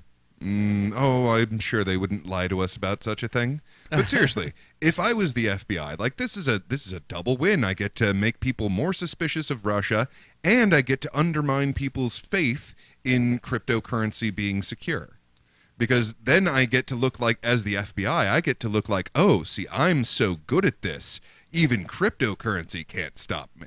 Well, that would be the case if they were like, hey, we hacked the private keys and managed to recover the Bitcoin or whatever, but they're not even doing that. They're not saying how they did it. They're not saying that cryptocurrency isn't secure. They're saying that this organization, DarkSide or whatever, isn't secure. I don't know. They're heavily implying that they are more powerful than the security of Bitcoin. It seems like... But Bitcoin wasn't the one that was at fault here. It was most... unless they did indeed hack someone's private keys. It just seems like that if there was one way for the government to make us, demonize the cryptocurrency usage and that sort of thing, is to, to investigate false flag. I mean, this is, tinfoil hat theory, but I could see them trying to create attacks and for us to be scared about because it's a trending thing. And of course they went after, they could easily go after, say, this liberal mindset hacker by saying, they went after oil companies and I guess meat distributors. There's another meat packing distributors, not just the gasoline. So it's like, this is very liberal leaning mindset of these hackers, but they could just easily set these things up and say it was something else. Well, and I mean, okay, they're announcing that they're using the same protocols that they use with terrorists. Okay, what does the federal government do about terrorists? Create them. Right. That is the biggest thing that they do with terrorists, both foreign terrorists and domestic. So domestically, they will take someone who is probably not too bright and very, very angry, and they'll probably send a very pretty girl to get them enticed further and further, and they turn these people into terrorists, and then they hand them a fake bomb, and then they bust them with the fake bomb and say, see, what a good boy am I. Well, or they give them a real bomb, which they've also done in the past. Right. Wow. Well, what they're not saying in this article, and I'm sure the Department of Justice hasn't said it yet, is who are these people who are these individuals? Are they going to put their names out there? Because if they actually done an injustice and done something immoral to Gasline and meat packers... Well, it sounds like they did. But they didn't. I didn't see any in this article. Hold on. I think there's an ambiguity here. Did bust them, or they did some harm to those people? I guess they're not really saying that they've even arrested them in this article. Dude, that was a lot of theys and thems. Oh, yeah. It's very unclear. The FBI is not even claiming to have arrested them. Okay, so who was the ones who you don't think harmed another? Well, the hackers supposedly did harm against pronouns. The gasoline and meat packers, and the DOJ has not actually released these hackers' names, so they're not there's they may nothing not know out in the the names. Well, that might be true, but how are they going after these individuals and getting that 2.3 million back? I mean, well, that's sort of the issue. We don't have any idea. The article they hasn't might said. know the names because they're on the payroll. Oh. Not entirely impossible. I mean, if they're following the same protocols they do with terrorism, then they're creating them. Yeah, and the FBI, I mean, they have a playbook, and among that playbook is, hey, if we want to, quote, attack a thing, then we generate more of that thing, just like them going after child pornography, as we talked about, where ultimately what they did was create and distribute a lot more child pornography. They have a history of doing whatever it is they're trying to prevent.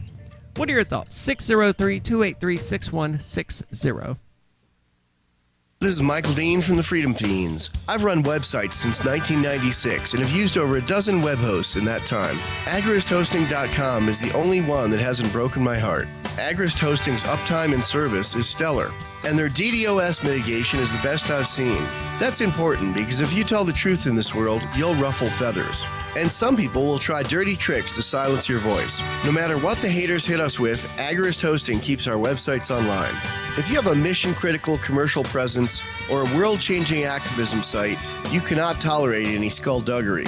So go with agristhosting.com. Have a WordPress or blog site, but you're not satisfied with performance or uptime? Or just want raw hosting? Want to pay with Bitcoin? Agrist Hosting specializes in high-performance hosting with personalized service. Go to agristhosting.com and click on the button that says Get Hosted. That's agristhosting.com. There are basically two types of advertising, direct response and branding. Radio's great for direct response with its low cost to listener ratio, but audio can't be beat for branding, which is a longer-term endeavor. You want to be the first thing that someone thinks of when they think about your product or service. If you have a local business that you want kept top of mind in your community, call the station. If you need national reach, Free Talk Live's got around 200 radio stations, millions of monthly listening sessions, can suit all budgets, and if we don't think we're right for you, we'll tell you. Email me, mark@freetalklive.com. If you want to know the latest about Free Talk Live before we go on the air, all you need to decide is how you want it delivered. It's your choice. Visit news.freetalklive.com to receive our usually weekly news updates by email. Plus, we have a Twitter account at twitter.freetalklive.com, and you can follow us on the decentralized Mastodon platform at toot.freetalklive.com. So please follow us at toot.freetalklive.com and sign up for our emails at news.freetalklive.com.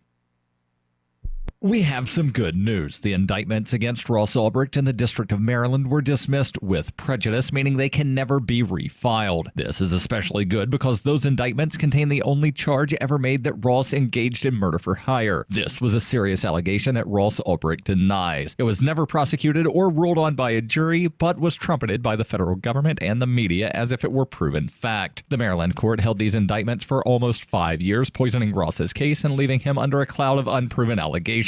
As explained in Ross's appeal to the Supreme Court, the fact that the judge used these allegations to give Ross a draconian sentence of double life without parole violated his Sixth Amendment right to a jury trial. Judges are required to issue sentences based on convictions decided by a jury, not unproven allegations never even charged at trial. Although this is a positive development, the dropped indictment will not set Ross free. Now, a presidential pardon is Ross's only hope of freedom. Sign the petition at freeross.org. freeross.org.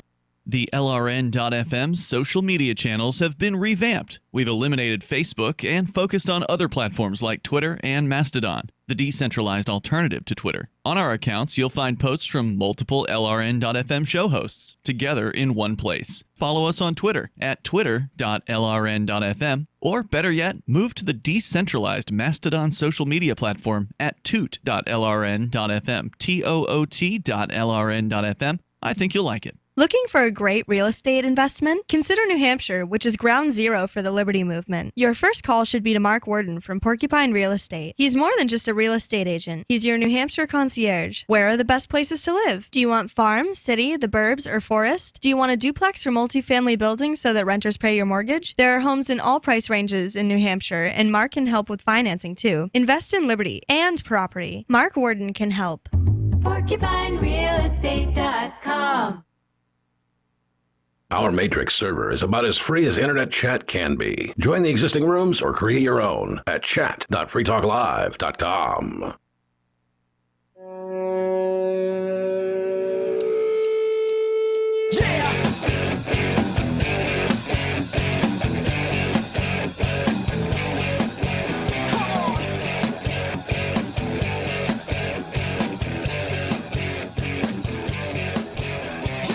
It's Free Talk Live. Talk radio that you control, as always. Live 7 nights a week. With you in the studio tonight, it's Aria, Joa, and Peakless Mountaineer. And we're talking about the recent ransomware attack on the Colonial Pipeline. Is that what it was? Yes. Mm-hmm. Evidently, they paid out $4.4 million in cryptocurrency, and $2.3 million of that was recovered. But it's unclear how exactly this occurred. They're not saying that, hey, we took over their private keys, we secured the Bitcoin. Did they have a mole within the organization? Were they in fact half of the organization themselves? It's not impossible. I mean, as we were talking about, we know the FBI has a long history of doing this sort of thing. They'll take someone who isn't a criminal, but who could be pushed into engaging in criminal behavior, and they push that person into engaging in criminal behavior until ultimately, and then they arrest that person and say, hey, look, we did this thing. We prevented it. Aren't we glorious? Aren't we great? When really it's a problem that they created and that they then solved so that they could pat themselves on the back. Mm-hmm. That's the way the FBI seems to function. Or they just distribute a bunch of child porn, which, is something that constantly needs to be talked about. It does. Never forget the Federal Bureau Investigation are child pornographers. Never forget that fact. Not only are they child pornographers, but at least in 2019 or 2018, the most successful, the largest distributor of child pornography on planet Earth. Well, see, they caught most of them. Yes, and then they shared it with the world in a greater capacity than anyone else had done so far. Well, you're looking at it all wrong. See, they caught the most powerful child pornographers in the world. Themselves. Exactly. Hired themselves. Market capture. I don't know that that's an improvement. Gallows humor. And, we're likely to see this in regard to this ransomware thing. They certainly do it with terrorism, as we were talking about. Mm-hmm. And they're probably doing it with ransomware. And this serves so many of their goals. So they get to keep freaking people out about the possibility of ransomware. They get to keep telling people, oh, see, ransomware, it's only possible because of Bitcoin, and it's getting more and more prolific, and it happens all the time. But don't you worry, because if you call the FBI, we are so good at what we do that we can at least get half your millions back for you, because the FBI is more powerful than cryptocurrency. Just to let it hit home a little bit, it's like you ever have a credit card or a bank card, ever get hacked, and then all of a sudden you see an iPhone being charged to your account, and iPhones, because that's hard to trace if they're new and all that stuff, right? And how many times that's happened to you? I'm sure it's happened to you, someone out there that's listening, and you call the bank, right? You call the bank and you have them cancel the purchases, and you get a new card. There's at least there's some securities behind it, but with the cryptocurrency, there is no tracing, or there's very, very, very hard to do. And I think the Department of Justice is trying to point out these vulnerabilities for everyone, so that way it scares us into using crypto. But it's been happening to your bank all along, Mm-hmm. Well, yes, and your bank is significantly easier to attack, orders of magnitude. Like, they have these tiny little networks that once you get in, you've got the access. And I mean, how easy is it to find a person's credit card number? Like, if you send it out over the internet and manage to be that one person that they managed to grab in the process of it, well, now they've got your number. Right. The difference, though, is that banks can recover the funds that are stolen from you, and even if they don't, the federal government insures up to $250,000 of those losses. But whereas with cryptocurrency, I don't send my private key to anybody. But I don't send that out to anybody. Like, I walked into my bank a few months ago, and it specifically says on their on their advertisement that they're using blockchain technology. So I don't see any difference really in they use that for a buzzword, because that's the thing. So blockchain technology, when you don't have a distributed network, is basically the same old thing. It's just a spreadsheet. Yeah, exactly. It's a spreadsheet if it's just on a single computer or a single little insular network. The whole thing that makes it revolutionary is that you can distribute a blockchain. And then it's not just this one little network or this single computer that's checking to see if that's right.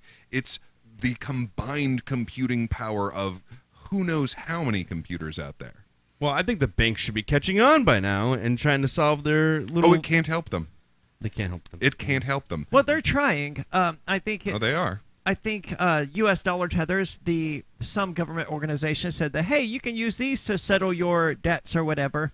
I think Wells Fargo is one of them, willing to implement Bitcoin wallets for their customers. Wow. But of course, then in that case, it will be Wells Fargo's cryptocurrency, not yours, because they're not going to give you their private key. They're going to tell you, oh, it's too dangerous for you to have this, so we're going to keep it safe for you.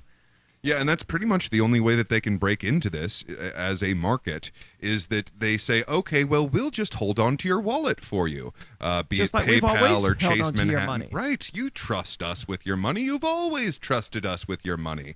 It's just a new kind of money. Trust us with your money again. But if there was ever any institution that could not be trusted with money and had proven that definitively, that institution is the bank or the government. Government.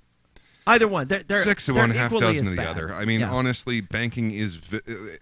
You cannot draw you can barely draw a line between politicians and Goldman Sachs. Wait, specifically. Wasn't the Federal Reserve federalized recently? Yes, it is now owned, I There's believe, that. by the U.S. Treasury. There is that. Yeah. So it's officially a part of the U.S. government. You know, we can no longer say it's about as federal as Federal Express because it is now. Yep, the snake is eating its own tail now. Sounds like Great it's job, harder guys. to audit it if it's owned by the government, where it's fully controlled. Well, they were never going to audit it in the first place. Right. But it seems harder now if it was already hard. Harder wait than a ever going to second. happen. Don't we have transparency in government? Aren't we supposed to be able to monitor what our public servants are doing? Isn't that why we have FOIA? But they're not public servants, and I think people should remember this. They are government servants. Your public servants are your doctors, your nurses, your gas station employees. Those are your public servants. Your politicians are your rulers. That's a fact. They're, At least they they're the claim ones to who be. they are your kings and queens, and they demand your obedience. And if you don't obey, they will send out the knights to deal with you. Mm-hmm. That's what it ultimately comes down to. We like to hide behind this idea that democracy is somehow different, or oh no, we elected these people, so it's somehow different. But what about me?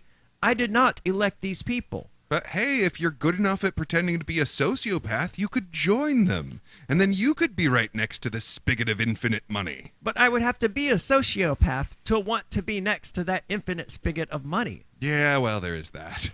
I'm not a sociopath. I don't support what they do. And I think that the ethical approach here is to not support what they do. Oh, absolutely. And Sure, government does some good things. I'm not going to say they don't. oh, they monopolize plenty of very useful services. They do some good stuff. Not everything they do is bad. I'm yet to hear. Go ahead. Elaborate. Well, even if all the government has ever done was build a single orphanage, that's a good thing that government did. Sure, but you look at the orphanages that are state-run and they abuse children. So it's not like it was beneficial in the long run. It's. I didn't say anything about the I didn't state say they then did it running. well. I didn't say Oh, anything about the state then okay. running the orphanage. They do good things terribly. To say that the government or the state has never done anything good, that's just nonsense. It certainly does some good stuff. I mean, look at the good intention very behind least. the theft and extortion is never going to be a solution. That's why you And put that's bait what on the I'm worm. trying to get at, Or, but I can't okay, seem okay. to finish the statement. Sorry. So yes, government has done some good for the world. They built roads, they built schools, whatever. These things are, in general, good. Yeah. But that's never going to be outweighed by the 400 million deaths that they caused in the 20th century. That's a fact. No amount of good is going to undo that. No. And however long government continues to exist, it's going to continue doing that. Hitler did some good things too. I'm not going to say he did. Autobahns are awesome. I was just going to say Autobahn. Yeah, But who that's built the about it. roads, right? But that's never going to undo the Holocaust. No. Yeah. Charles Manson probably did some good things at some point in his life. But he Probably. was still responsible for a lot of murders. Yup. It's not a zero-sum game, and I'm not reckless enough to say the government has never done anything good. Yeah, and even if it worked that way, even if it was that, okay, well, I killed 50 people, but I built a city. Right. Like, even if it actually worked that way, where you could somehow karmically balance your actions, they would never reach that point. They always look for that little bit of clout that makes them look good. And then But- there's always the reality that they could have built a city without killing those 50 people. There is that. So, I don't know. Government sucks, but that's not news to anyone who's listening to a show called Free Talk Live. But we do have effective ways of getting around it. And Thank one you, of those crypto. ways is cryptocurrency. Thanks for listening. This has been Free Talk Live. After a devastating war, the alien visitors were driven back, and their willing human collaborators were left behind to face the music. When Emma Jean Anderson's ex-lover springs her from prison, Nathan Foster and his 14-year-old nephew Ben are tasked with bringing the pair to justice. An easy enough job until they discover